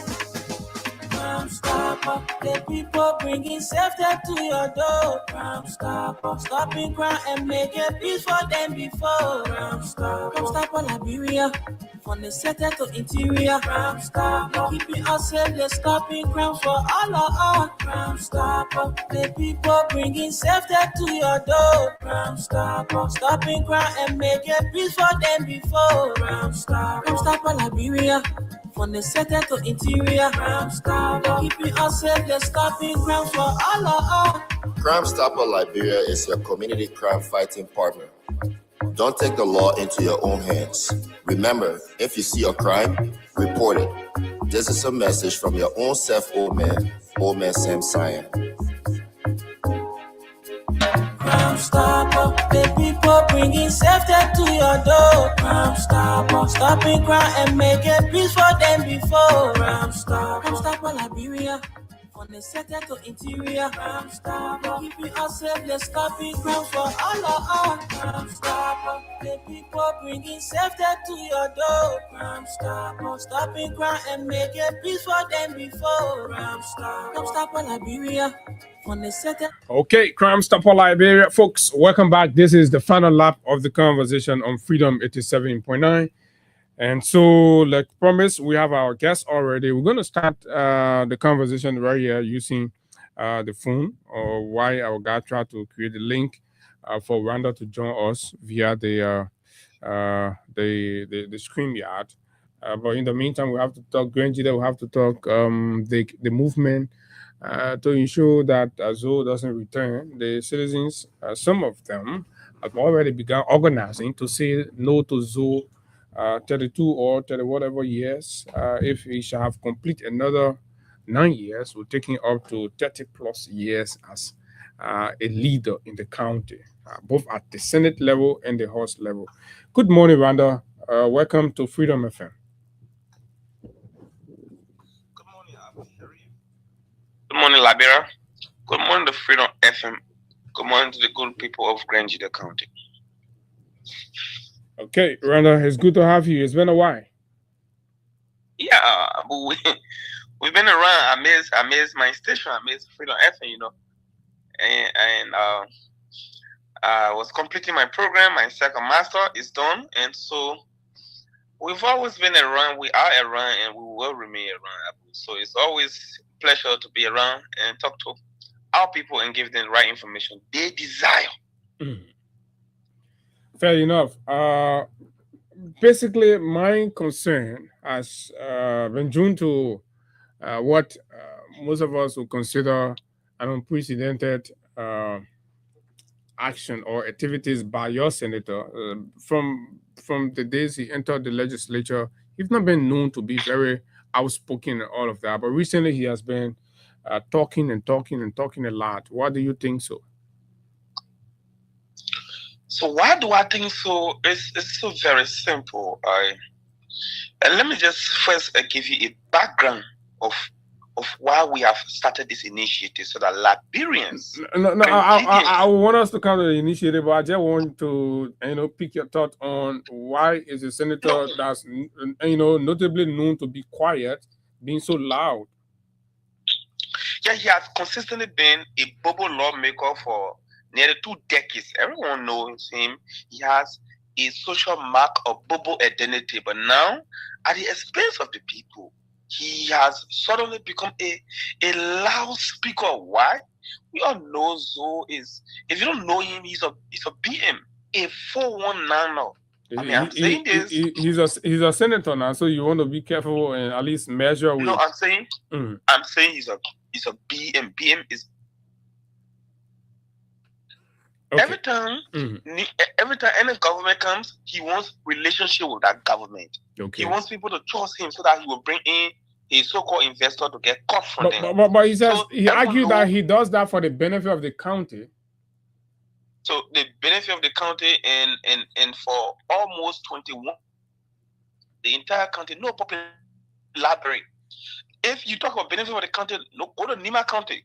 See what benefit for the county is in terms of Prince Johnson relationship that was leveraged. Then we'll talk about benefit for the county. But you listen to Zoe, he's on record for saying he bought baby tops. How does baby top purchasing, equated to, for the people? So he's talking loosely because he's desperately seeking attention and he wants a space around Bwaka desperate table. Bwaka, Kum and other, he's desperately doing that to appease Kum. He's on a mission for Jeremiah Kum. So this is an orchestration intellect, to make, because in their mind, next elections, the Southeast, they want to reduce citizen vote. They believe that Zobeno believes he can be the appointment, the conduit by which resources will flow, and he will be the regional campaign guy for all of the loud and loose speaking, so that one, he will gain the confidence of Mr. Bwaka. Mr. Bwaka, for you to gain confidence, you got to prove beyond all reasonable doubt that you deserve it. So the next thing is he's trying to prove who he is. He stands for nothing. All he goes for is power. Wherever power exists, Zobeno does everything to fit in. Okay. These are the reasons why Zobeno talking loosely. Don't take him seriously. Okay. Every time Zoe is, it's a move. Every time Zoe is talking, just worry about his next big scheme. It's a schemer. He does all of these things to confuse people. But I used to be around Zoe. I know his title. I know his move. I know his narrow mindset. So everything he's doing is just about gaining the support of some of the inner circle of the Unity Party, so that they'll be free with him to do business. That's the reason why he's talking loosely. Okay. He's not a serious person. Okay, Randa, because a lot of people asking for you on the live. So do you have the link already? So just kind of in 1 or 2 minutes join quickly. Let's continue the conversation from there as we go into the history of your movement and all of that. I sent you the link right now. So Randa will just join the conversation right here, so we can pick it up from there. But you listen to him. He has descended very harshly, describing the motive behind Zoe's, loudness of late. He's loud simply because he wants to appease folks within the Unity Party in a desire to have him picked as the point man for the Southeast Unity Party 2029 bid. And so to do so, he has to be talking to draw attention his way. And so we will be asking more on how this is going to work, how it's going to work, whether it's going to have the relevant impact and dividend, understanding the people of Grand Judea particularly, to be specific. And this has drawn in questions his own chances of re-election in the county. And there are some young folks behind that. And one such is Randa Dubai. Randa, you're back. Yes, I'm back. I'm back, Abu Sharif, to interact with our people. Hello, Randa, are you hearing me? Yes, I'm hearing you. No, but it seems like you're muted. You have to check your sound. Not mute. I'm hearing you. Hello. Hello. Okay, we have the picture already, but we don't have the sound. Let me see here. But all is set on my end. Yeah, I'm hearing you, Abu. Let me go out and come back and see. Okay, we're still having some little technical difficulties. So, okay. They hear me, Abu. Randa, are you good? Yeah, they are hearing me. I'm seeing people saying they hear me live. No, Randa, you're not still good. You're not still coming. We're seeing you. People say they are hearing me. It seems like the problem. No, I'm not. We're not hearing you. So you want to go in and come back? You want to go out and come back in. Let's see. Probably that'll be much better. Okay, so because we need to get the sound, and so let's see. Aside from being clear, Randa wasn't even coming in. The sound wasn't even coming. Okay, so I'm told the office of Senator Zoe Penner is following live. So this is going to be an important conversation to have. One of the lead campaigner against Zoe's re-election, all of that in the county. And they've been doing a lot trying to unpack his motive on some of the political moves he's been making of late, and seeing and looking through to streamline the interests of the county and, of course, his personal interests to be able to dichotomize so that Grenadians will see Zoe as he is, for who he is, actually, instead of just seeing him as the man. Okay. So, okay, outside there, you're hearing Randa outside there, then, okay, so Randa, please come back. Then what is going on? Because I'm hearing myself in my headphone, and then I would say that you people outside, you're hearing a man, then me, I'm not hearing a man. Okay, let Randa come back. Let's try it one more time again. Let me use the other headphone, right? As soon as Randa come back, then we can go into it right here on Freedom 87.9. Randa Dobayu is our guest. Let's take this break. We'll come stop on Liberia to sort things out and be right back.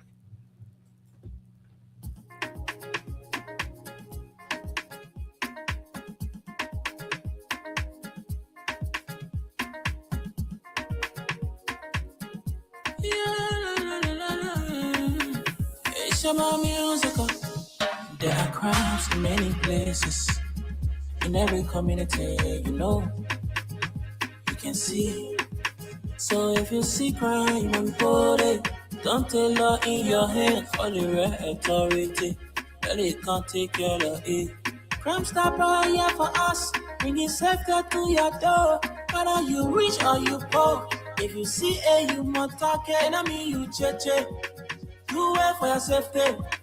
If you see it, don't keep it. You must call to report it. Crime Stopper, the people bringing safety to your door. Crime Stopper, stopping crime and making peace for them before. Crime Stopper Liberia, from the center to interior. Crime Stopper, keeping us safe, they're stopping crime for all of us. Crime Stopper, the people bringing safety to your door. Crime Stopper, stopping crime and making peace for them before. Crime Stopper Liberia, from the center to interior. Crime Stopper, keeping us safe, they're stopping crime for all of us. Crime Stopper Liberia is your community crime fighting partner. Don't take the law into your own hands. Remember, if you see a crime, report it. This is a message from your own self, Old Man Sam Cyan. Crime Stopper, the people bringing safety to. Crime Stopper, stopping crime and making peace for them before. Crime Stopper Liberia, from the center to interior. Crime Stopper, keeping us safe, they're stopping crime for all of us. Crime Stopper Liberia is your community crime fighting partner. Don't take the law into your own hands. Remember, if you see a crime, report it. This is a message from your own self, Old Man Sam Cyan. Crime Stopper, the people bringing safety to your door. Crime Stopper, stopping crime and making peace for them before. Crime Stopper Liberia, from the center to interior. Keep it. Mokoto report. Crime Stopper, the people bringing safety to your door. Crime Stopper, stopping crime and making peace for them before. Crime Stopper, Liberia, from the center to interior. Crime Stopper, keeping us safe, they're stopping crimes for all of us. Crime Stopper, the people bringing safety to your door. Crime Stopper, stopping crime and making peace for them before. Crime Stopper, Liberia.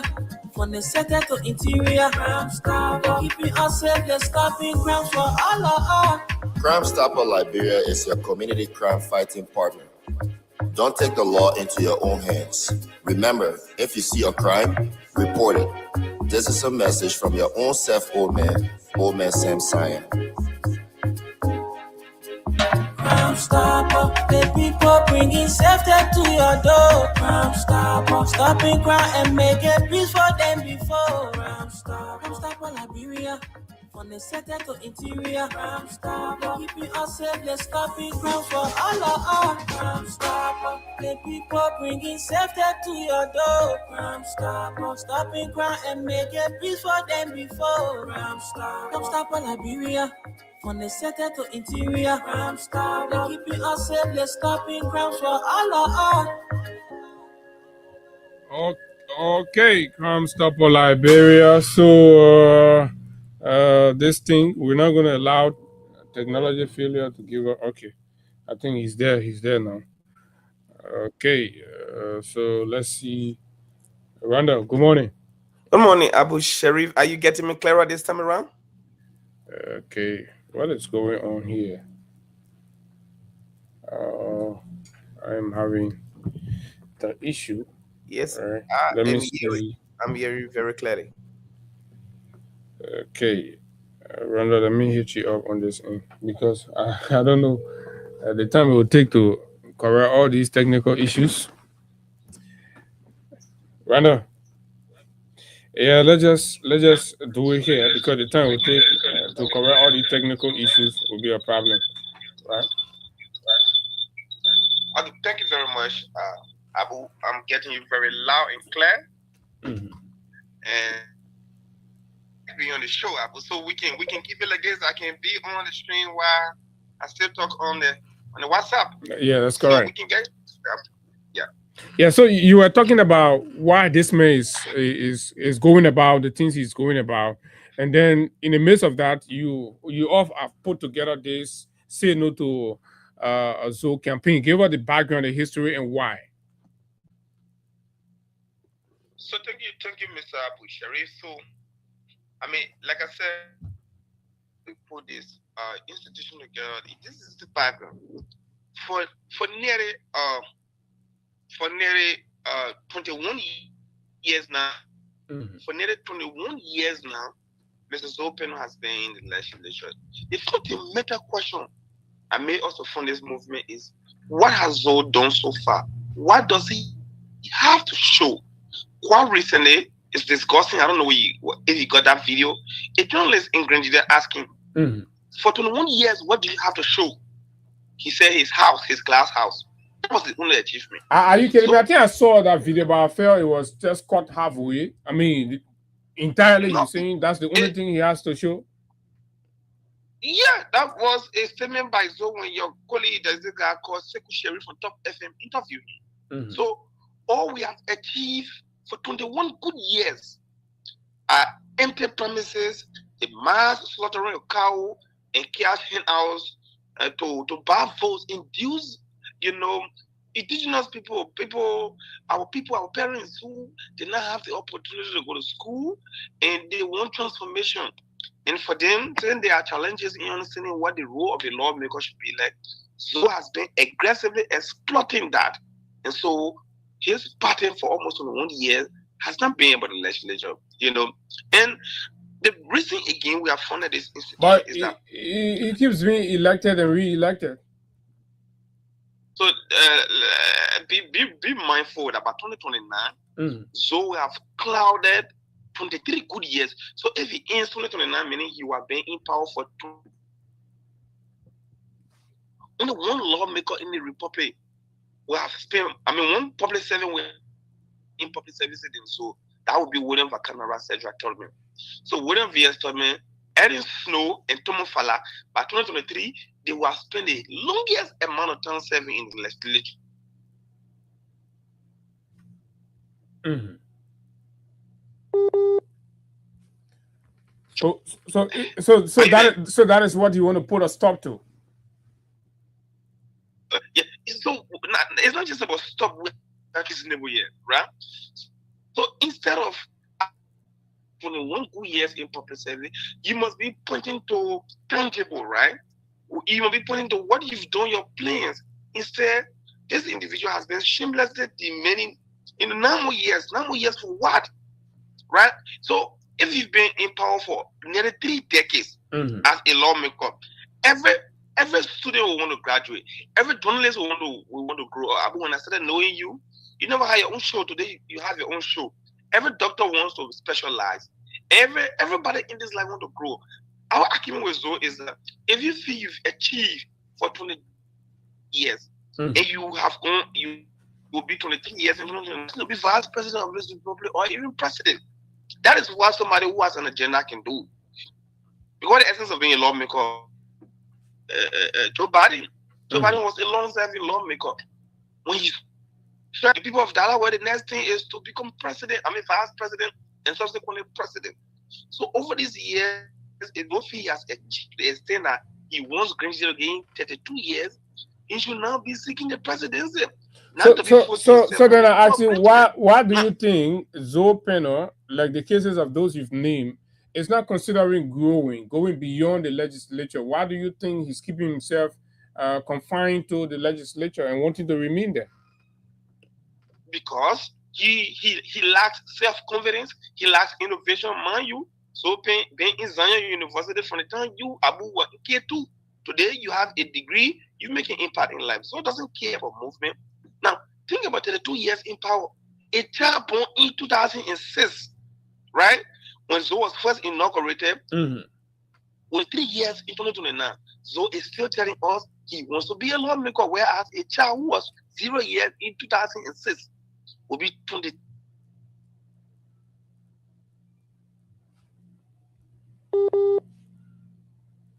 Okay, having some little glitch with the out 11 free in Cathedral Catholic School. But 2026, as we speak right now, I got 2 children, 2 master's degree. I've worked in government, travel all around the world. I've improved myself. So it's still at that same point. Imagine that young adult reality, of spending your entire life seeing one person. That's the reference I was making for it. So Randa, because you are making an argument, and Zoe has the constitutional backing to compete or to contest for re-election, but you are saying he shouldn't. So your argument has to be very compelling, to convince somebody that. Let me tell you this: that constitutional backing is not a birth certificate that you born as Abu Shari, you remain Abu Shari, right? Yeah, but it is also it also just doesn't hold water because Randa Dubayo and a few others say Zoe shouldn't get 32 years. It's about the impact that his leadership is making. Others will argue that Zoe is delivering for the people. Zoe comes when people need him. He provides shelter. He provides services that the people really need, so they keep trusting him with leadership. Right, I like it that way. Okay, granted, that makes sense. That makes sense. If Zoe has delivered in the circumference of lawmaking and representation, so let's look at his track record as a lawmaker. The role of a lawmaker is to make law. You, as a journalist, your role is to inform, educate, entertain the public, which you've done over time. So let's look at Zoe's role for 21 years. This is the only lawmaker lawmaking that has not drafted a single bill since he was born. So on what basis should we give him 32 years? No, but they're either way. So he can sponsor, he can sponsor or co-sponsor a bill. Has he not done either of these?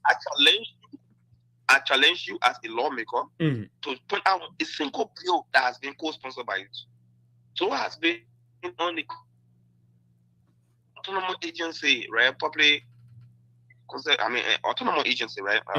So I challenge you to show me one public hearing that Zoe have had to question this government about the yellow machine. Give me one public hearing that Zoe have had with water and sewer to tell why water is not coming. Give me one public hearing as well I've had to tell why EDC is misbehaving continuously. That is the oversight. That is the oversight function, right? He has failed to perform that over the year. For 21 good years, I challenge you. So his supporters could argue, random woman, because his supporters could argue that his strength is in representation. His strength is in advocating for his people to get basic social services. Okay, let's come. Okay, so it means you agree that he has failed on lawmaking. No, I'm not agreeing with you, but I'm saying, let's say he may not be at his best at all of the three cardinal functions, but in the area of representation, he's been, doing relatively well. That's why people have been giving him re-election. Show me a video clip that you saw Zoe putting him up to discuss any national issue. Quite recently, you saw Senator Nyantuan, fighting for the people on the ArcelorMittal issue. I want you to show me one clip that you see Zoe putting him up to talk about the Putu man in Grenada to see, what comes for that people, to see where all these logging company in Grenada, all these gold mines, these Burkinabe coming in our forest, right, aggressively exploiting our forest. Show me one video clip. So it has never been about the people. So I've always used manipulative politics, uses cash to induce our people. So this movement was formed purposefully to educate our people, to tell them, the role of a lawmaker. So even Zoe himself, man, he less cash politics. Even though what Eric Snow, what Tomo Fala, and this guy Prince Johnson have done. So politics is to use cash. So politics is to manipulate. They're comparing with his peer who have similar characteristics. Can you take Zoe and compare him with Edison Snow? Edison has been a lawmaker for the second 1 year. See what Edison Snow did in district number 5. He left. He went in Bombay County in a little district. See what he's done. See the farm. See the amount of people that Edison Snow have as employee. See the transformative, legacy of Edison Snow. Leave Edison Snow. Right? They have assets, they have employed people, they have de-image their respective constituents and country, right? By providing basic social services that are accountable to them when they leave power. Those services, those knowledge, those environments that were created cannot be altered because they have fixed access in the context of development. Let's go to Prince Johnson the late. Prince Johnson left a relationship with Ghana to leave with President Weah to ensure that a university today is built in Nima County. So what does Zoe have to demonstratively point to? Similar thing can be said. We can say similar thing about Zoe leveraging his relationship with former President George Weah, and there is a hospital that have it been dedicated or to be dedicated, right? Wasn't that achieved? I mean, you don't give people. You don't force it. You say that Zoe himself will reject it, right? So putting the CDC around 2020 when he wanted to become a senator, mind you. So first contested as senator in 2014, he was massively flocked by Marshall Dennis. So has never won a senate on his own. So for Zoe to come to the CDC, that hospital in Grenada has already been earmarked. So it was never Zoe initiative. Zoe doesn't have the capacity. He doesn't have the time. Okay, fair enough. And this is going to bring me to this now. You have been a leader in the ranks and file of the CDC, from the Youth League coming up war to the National Executive Committee, right? That you hold different roles in.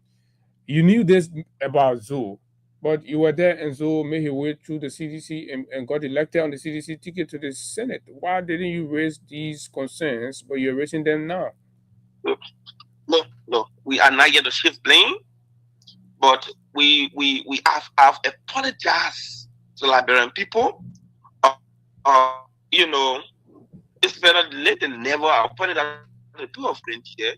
I too am a victim because as a kid in 11th grade of putting Zoe at the time, man, I was desperate for growth for my country. I was desperate to see Liberia a better place. But after 21 good years, 2 master's degree, all of my experiences, has not made any single law.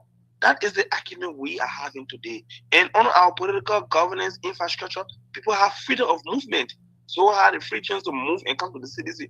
Nobody in the world can reject support and supported us, and he came, we accepted him in good faith. But he had bad, dubious, wicked, and selfish agenda. So in this case, we are victim of those scheme. His manipulation, his deceit, his honesty, lack of principle, his gross inconsistency. And because Zoe is dealing with a lot of terrible things, a lot of foreigners, he always has to be in bed with the regime. Do you know that it was Zoe, who initiated the coming of Ayrton and Boma in Liberia? Because he wanted space in the CDC government, he has to create, a manipulation that he has this group. You mean the leverage that? You mean the much talk about Ayrton Iboma was Zoe initiated? And interesting to know why he's making all of this loud noise. He wants to be trusted by Joe Boyka. Now, do you know that the plane being used by Joe Boyka to go that private jet is provided by Ayrton and Iboma? Yes, this is a relationship of Zoe Peno. Quite recently, that group in Liberia. So Zoe now, the reason why he's talking loosely, because that's Ayrton and Iboma group, those friends of his that are in Burkina Faso, he wants them to have space again. You remember one time they were talking, they say they wanted to reawaken that Ayrton and Iboma due. It is because of Zoe. That is how Zoe he uses money to get the mind and the attention of the power that be. That is Zoe right there. Fortunately, he's not in isolation. He's calculatively working with his criminal partner, Jeremiah Kun. These are co-criminal in standard position working in him. So everything he's all doing is an orchestration. It's in by Jeremiah Bankun, because Jeremiah Bankun is squad thinking. He thinks he can break the support of the CDC in the Southeast, thus increasing his chances. What reason is the college? You saw you had the community guys. So I'm telling you that Zoe over the year, legislation, poor was an inadequate representation, only self-enrichment. Because of this, key young people from around Green GDM, Labour may decide to fund it, no to Zoe movement, no to 32 years. And as we speak, Zoe has been magnanimous. 1 minute, Zoe has been magnanimous in reaching out to the basic needs of Grenadians. For example, providing macro loans, opportunity, providing scholarship for students, and of course, contributing to people shelter needs and all of that. Are these not tangible to count on? No, my man, who can you in 21 years time? Show me one person that's all sent to school and the person get degree, scholarship. You used to tell me you used to support him before. So you supported a man who wasn't contributing into the capacity building of the people of Grenada? So how did he support to me, equate to going to AMU and getting a degree from there, going to Clark University, get a master, going there and get another master, going to Alabama State, put he equate to that. So because I support him, so because you support George, I mean that George will be a journalist. So now is that your argument? No. The argument is, right, you should present the counter argument against the fact that Zoe has been contributing to capacity building opportunity for young Grenadians and, of course, supporting educational endeavors. Show me one Grenadian who's sent to university and graduated on scholarship. The Grenada University Student Association, Zoe has been a contributor to them. Wait, contributor is generic. No. I don't have to call an individual to say, oh, this, but the fact that he has been making contribution to the umbrella organization. So today, Speaker Kun, I don't like him. He's a regime speaker. Funny man. No. Randa, let's stick to Zoe, right? I'm telling you, I'm giving reference. I'm saying Speaker Kun, I don't posture. But in less than I don't know how many years he got his scholarship, he got more than 15 students in Philippines.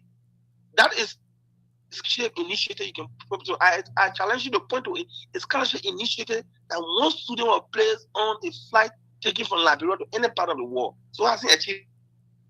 Okay. It's having fun listening. That is for Zoe. That is for Zoe office to respond to.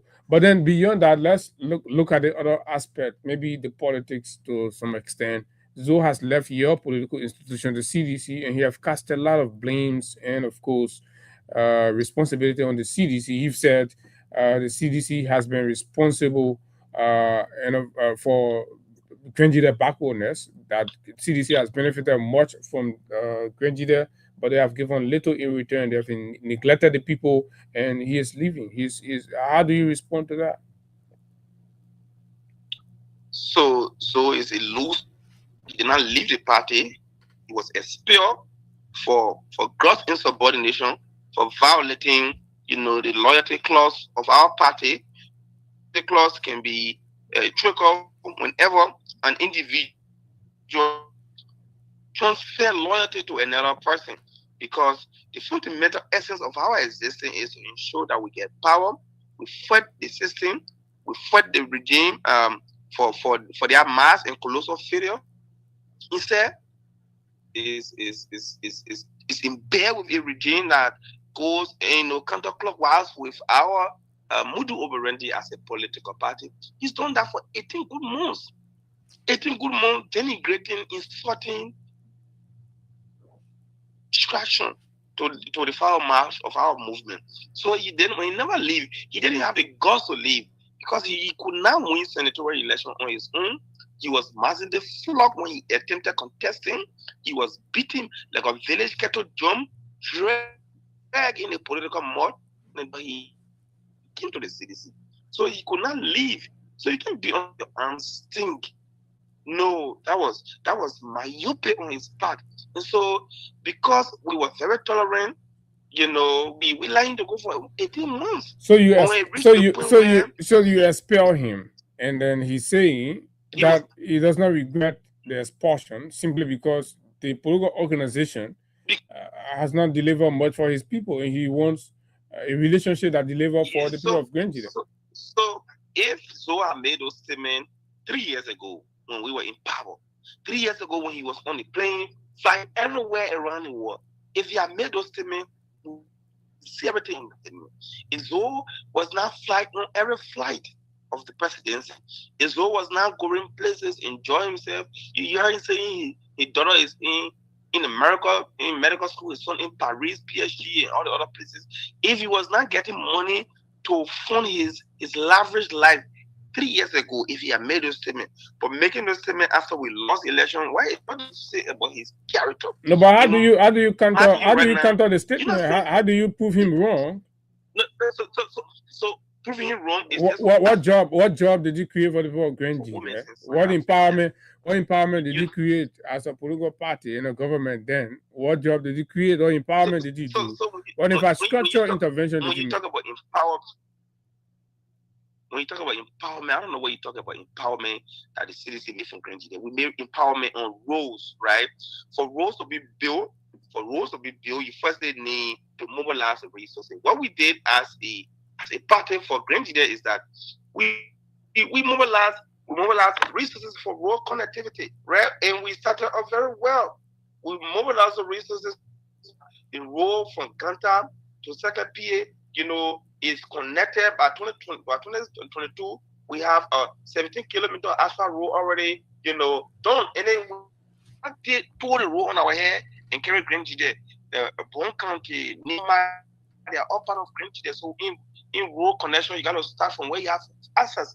So we had the Ganta to Second PA 39-kilometer road. That was in progress. That was being built, and then from Ganta to Sunny Quarter, we built those roads from Second PA to Tapeta, 61-kilometer road. The next step from Tapeta to Totan to Zwato. We did that. Not just that, from Kelipo to Fishtown, and Fishtown to Kalokin, 80-kilometer and 20-kilometer road. All these roads were mobilized by us to connect Zwato to the rest of the countries. So these are initiatives we carry out. You go in Peloton in Grenjida County, we build proper homes. When you enter Grenjida County, that's in the first time for Nima County. Those were homes built by George Weah, dedicated to poor Grenjidans. First time in Gabriel Camo. For the first time, the people in Bo and Plo in their entire life to see a living president was President Weah who went there deep down between Riverside, Nima, and Paso, deep there, there's an area, Manseke Park. Nobody has gone there before to carry, the policy of the government, the president. Then the question becomes if you did all of that. One minute. Wait a second. All of these were happening. We just talked about the hospital in Green, a regional referral hospital. And then we also talk about the governor of the Central Bank of Liberia. He was a son of Green. You talk about empowerment. The general minister of the county. You talk about empowerment. Peace Secretary in Green. Today, the guy who is a law called Kanyo Bagbara is a Green. He was to LSCC, even though he was an embarrassment. I don't want to talk about Renda Dobayu myself here speaking. I was a deputy in government, and a relationship to make impact. So when Zoe talks about impact, that's why I say he spent almost 30 years in Zion. He cannot graduate because he doesn't have any interest in advancing his own knowledge and doing favor for himself. But Zoe is not the only person that have left or that you have expelled. That equally hold senior level position in the CDC, but they have left saying that they are seeking greener pasture for the people of Nigeria that the CDC could not deliver for them. So the Unity Party they are supporting today was in power for 12 years. Part of in power in jail. That John Karan and all these guys, those 13 Nigerians were a symbolic representation of the 13 people that were placed on the pole. By Doe, Manasseh was vindictive. So was empowered. Then he collaborated with Manasseh to enslave Nigerians to punish them for another person's crime. Those were things we expected Zoe to do. He did not do it. When CDC came to power, Joshua came to power, he freed those people. Then you talk about what Nigeria, what CDC has done, what Joshua has done for the people of Nigeria. So Zoe is on trial here for and Manasseh to put Nigerians in jail. Zoe doesn't love Nigeria. See how Zoe went into confusion with the children of Doe. And Doe is an uncle to Zoe. It is Zoe, older sister, brother with President Doe. Zoe today is who he is because of Samuel Kanye Doe. But see how he went into the water with Mami Doe. See how Mami Doe cry. See how the late Nessie to cry on Zoe. It tells you who Zoe is ungrateful character. So if Zoe can go to the extent of being wicked to the late uncle, the uncle on whose sweat he has survived, who else Zoe cannot be ungrateful to Abu Shari? So let us not talk about Zoe character. It makes me emotional. Zoe is a terrible guy. So the worst thing that Zoe have done is to be an ingrate, not just to the CDC, not just to the people of Queensland, but to his Samuel Kanye Doe. The less Samuel Kanye Doe. But he seems to be rallying. He seems to be rallying.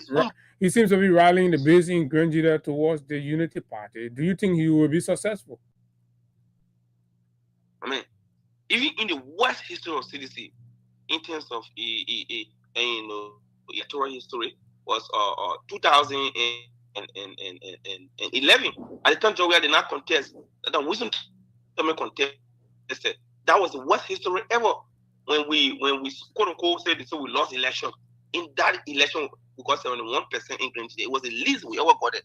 No Green. Nobody so wasting your time. So that happened all those times. People like Zoe have been with you in some ways, either collaborating or part of you.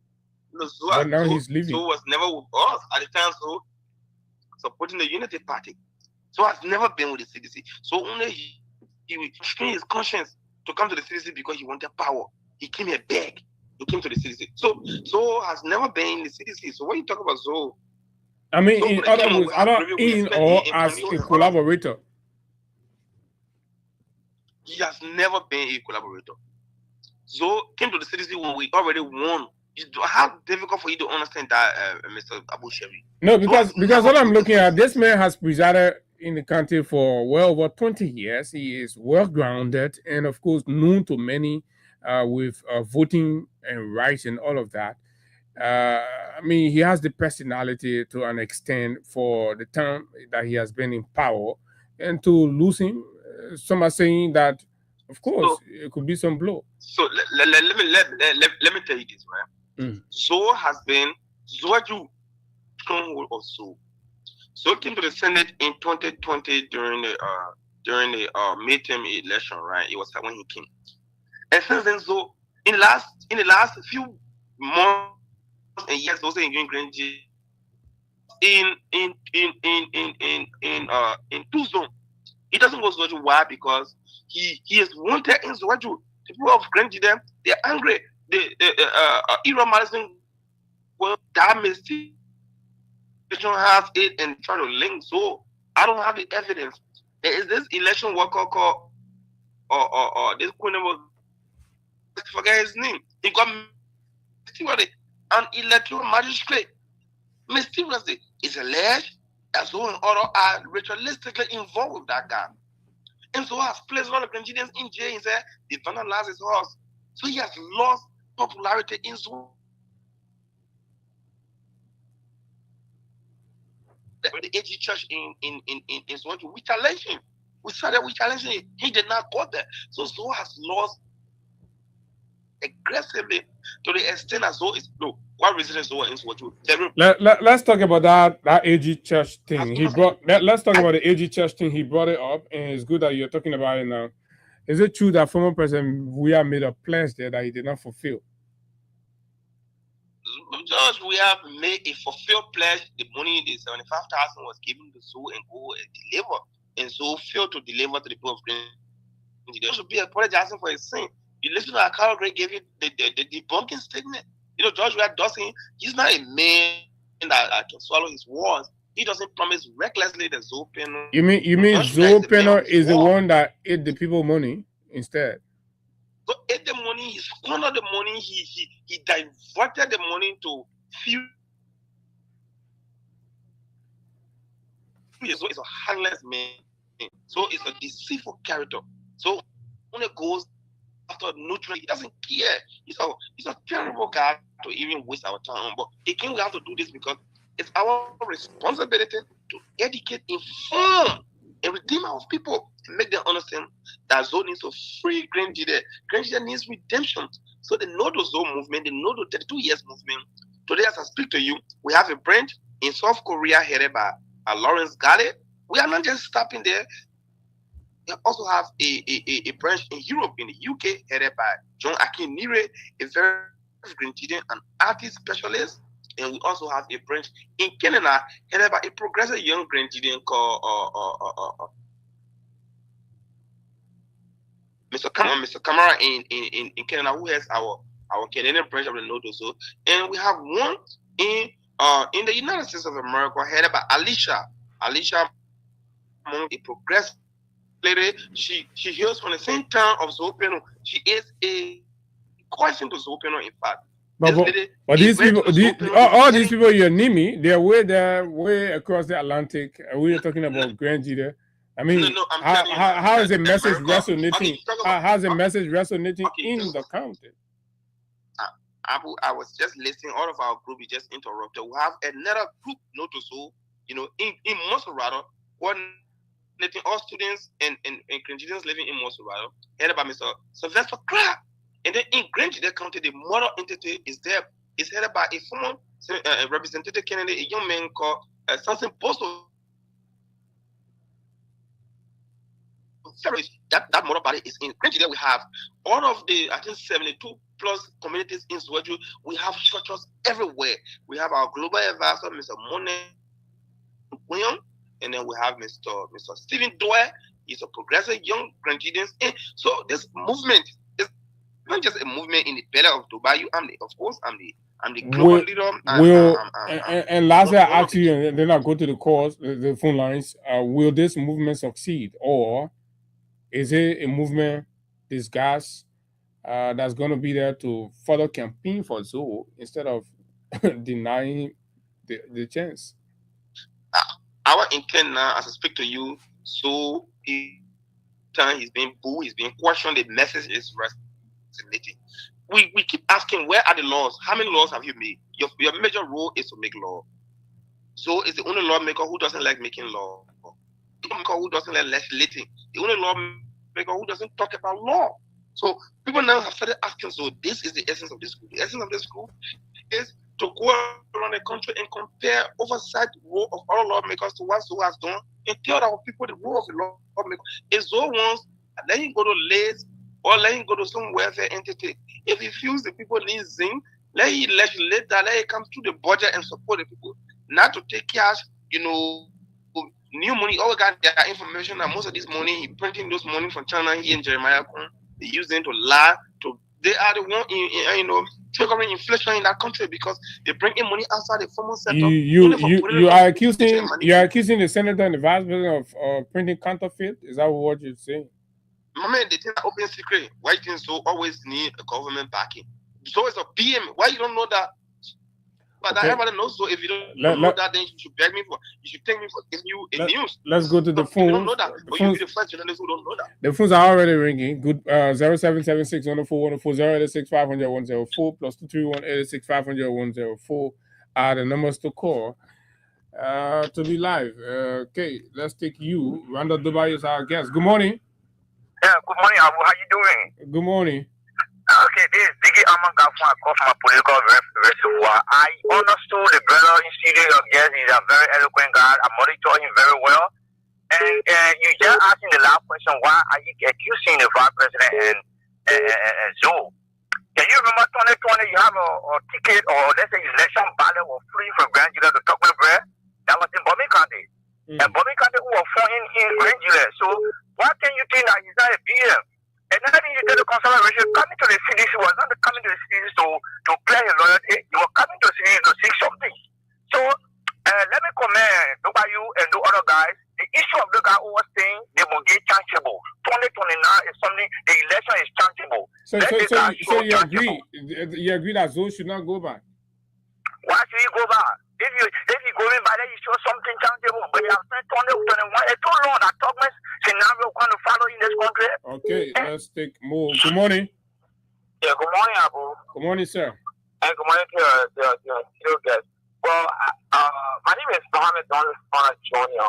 Well, I want to appreciate the way you for his own step that he's taking against the senator. Because this senator really, this guy has not done anything for the people of Grand July County. Come Thornton, and I want to tell the Grand July, you shouldn't invest this guy. You're rooting out. Thank you. Root him out. Good morning. Good morning. Good morning, sir. Let's hear you. Okay. My name is Richard Peter. I join you from Telecom. From Telecom. Are you from Grand July County? Yeah, I'm not from Grand July. I'm from Tano. Okay. Yeah, go ahead. That is the whole Southeast. But no, let me say this, my brother. Don't lose anything. That man is political and Bishop expire. That man you see that he's not good man. We're not carrying that man. But the man said he will deliver you all the Southeast people to Unity Party. You all agree? Let me say this. CDC that party when people can honor you, they can bring peace. But when you disgrace them, they can disgrace you. When disgrace people, not only those. So we're waiting. Okay. We're waiting. Good morning. Good morning. My name is Sokita and I call you from Ghana to represent Ghana. Go ahead. My big brother is still a senator because Honorable Zupeno will not be re-elected. Because if you see that Honorable Zupeno no longer put possession again anymore, he's in Grand July passing all around, it's because of the fear. He's already afraid that he is not contesting on the CDC ticket. And the Southeast is for the CDC. We know that, everybody knows that. You have to use any other thing to know that the Southeast is for the CDC. So this is what Zupeno is always in the country. He just lying to the people. Okay, in the country lying to the people. Let's take more calls. Good morning. Yeah, good morning, brother. Most of the kids are never calling from the Virginia district. Let me clearly say this. Zoe is a betrayer and he will be out. Do you support the campaign against Zoe Penn? I 100% support Zoe. We say no to Zoe. Then lying and putting other people to be a personal being. So Zoe will be out personally. Okay, thank you very much. Good morning. Good morning. Oh, we lost our caller. Let's take this person from the diaspora. Good morning. Good morning, Abu. Good morning to my good friend and brother in studio, Honorable Rano Masakwe Dubayu. And I'm Tayo Shaggy Jr. and I call from Minnesota this morning. Go ahead, my brother. I just want to congratulate my brother Dubayu for his step he taking to rescue our people from the nightmare called Zoe in my panel. Actually, Zoe is a serious embarrassment. He don't need to be retained as our senator. So I just want to use the medium to congratulate my brother Dubayu. We are all in this together. So as a Grenadier, as a Grenadier, do you agree with the points Dubayu and others are raising against Zoe? I'm 100% agree. Look, those points, if I said Dubayu is polishing his words, honestly. Zoe is a man. I don't even need to be seen around the entire Grenadier county. Is the country that tired? Is the country that tired with Zoe Penner? The country is more than tired. Tired is an understatement. The country is suffering from serious fatigue of Zoe in my opinion. Zoe Penner is a burden. Zoe Penner is a serious ability on that country. Zoe Penner hate the country when they pretend that he love the country. Okay. Why you think Zoe Penner is the only senator in your country not passing around sharing kind of money? Why you think so? All right, thank you very much. Let's take more calls. This seems to be a real morning. Yeah, good morning. Morning. Yeah, morning, Abu. Go ahead. Yeah, Abu, this is David King. I joined you this morning from the round of Yahweh. And let me say good morning to Rana. Rana, I salute you this morning. You know, Rana didn't lie concerning Zoe Penner. Zoe Penner had nothing substantive to offer another legislature. Zoe Penner cannot point out one legislation that he applied or one bill that he co-sponsored. Zoe Penner had just been there trying to master ride things over there, using cash violence on the people of Grenadier to have himself elected. Nothing Zoe Penner has done for the people of Grenadier. Okay. Zoe Penner's time in the legislature is over, and I saw it. Those guys should muster the courage and get it out.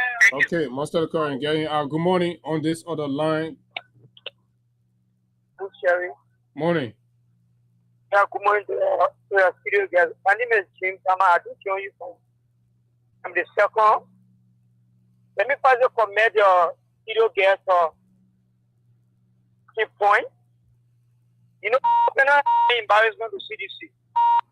And we pray and hope that this time around, we will pressure him. I'm asking by you that they saw it. Because for me, I will be on my way to come into the Maryland. So we wanted a short unity so that we can stay country that we don't want to see. If I will get no goes, that is my point. So I will really like to get in contact with by you because people in Maryland and with people. Okay. To get in contact with Dubayu, the young people want to start the movement against Zoe and his new allies. Good morning. Morning, you're the last caller. Good morning, Abu Sharif. My name's Richard Lamu Asamu Wanti. You know, Abu, we live in a country now where that is taking a different trend. What do I mean? I hope that the 100 plus pieces of machine will be with different radio ways so that the people where other issues can be solved. Okay, Richard, thank you very much. We were talking Grenadier, the Southeast issues and all of that. This caller from the diaspora, I'm just going to squeeze you 30 seconds, please. Let's go ahead. Thank you, Abu Shari. Assalamu alaikum. This is Adi Masari from Maryland, USA. Thank you. Yeah, thank you, Rano, in the studio there. Quickly, but Abu Rano Zoe just got elected because CDC, they start of voting, vote one, vote all. That's why gets Zoe to where he is today. And being expelled from the CDC. But the message he doesn't care about the CDC. He's leaving. He's finding new friends, and they're going to ensure that they sweep the Southeast for UP. Okay, and that is where now we're going to see the UP strength and the CDC strength. He will know that he got elected because the law of Joshua and CDC vote one, vote all. That's why got some of these people elected because they tried, they couldn't make it. Let's go to CDC. That's the massive party, and the people love George Weah, and the love of George Weah, they can go and do anything. Okay, all right, thank you. I'm sorry, I have to hold you. Aliu, time is fast spent. Who's seeing this UP guy who have to stop calling? Time we're done with the calls. All the phones are still ringing. Randa, you listen to the calls. So, Abu, you listen to people validating our campaign. Every statement we made were made based on facts. Zoe for 23 good years has legacy. He has made no meaningful legislation, full oversight, inadequate rotation. All he has is self-enrichment. So Grand Jury has given Zoe 23 years of stagnation. That's why he gives the. Okay, though by you, who does that? A lawmaker who doesn't make law. So the country needs to breathe. So my brother, secretary who calls from Minnesota, is a childhood friend of mine. We were in school together before in Grand Jury. I've known secretary when I was in first grade. Secretary was in third grade. Okay. We've known each other. Just imagine. And today I have 2 masters. It just tells you. In fact, to be brothers. So when we talk to you as Christians, we talk to you from the position of power and authority, understanding and passionate love for our country. Ask yourself, Abu, I think you're from Mark TV, if I'm not mistaken. From mean, if I'm from Bond County, see what president like him, he just presented a technical college. If people use money to induce people, that money should be tangible to the extent that you want to leave. Those assets will benefit the people. Prince Moi, he is a junior lawmaker to Zoe in the context of longevity. Yeah, he has presented a beautiful technical college. And now it has been validated. So this one is for your country, so you know it's validated. So look at Jeremiah and Jeremiah Sokan, a freshman lawmaker in House. He has proposed a bill to make Zwaju Multilateral an autonomous institution like BWR. Okay. That is what a progressive person does. Look at that one way. He just went in the House. He has presented 2 bills. You know, these are simple every indicator of somebody who wants betterment for their people. Okay. Not to be passing around, you know, just beyond presidency. And you want people to look at you, you want power, you're desperate for attention. So Peno needs to politically repent, he needs to relinquish from the poverty, from the bondage of backwardness, poor and inadequate representation. Let a progressive Grenadian idea that if not Zoden, who is an insult to Grenadians around the world, we are almost 500. Okay. Extremely educated, with adequate progress to lead our country. So thank you for the show. We are on Zoe, we'll campaign against it and we'll inform our people so we'll not be re-elected. You'll be massively flop. Thank you. Thank you very much. His name is Randa Dobayu, the lead campaigner for the Say No to Zoe Emmanuel Pena, 2029 Grand Jury County. A citizen based advocacy, pushing for progressive leadership, adequate and of course practical representation, deliverable, serving the hallmark of anybody that must lead. So he's been our guest here. It seems the conversation is actually gaining ground. But can this be translated to other areas, especially from the perspective of the CDC? Can there be a whole organization of grassroots mobilization against failed politicians who've always exploited their public offices against the people? Dillon, for example. Can there be a whole movement set up? Young Bleed and a host of others. to name. 2029 got to be a revolution by the people, and they must uproot all of those who are. My name is Abu, and I gotta go. Until we see you tomorrow, do have a wonderful time. Bye-bye.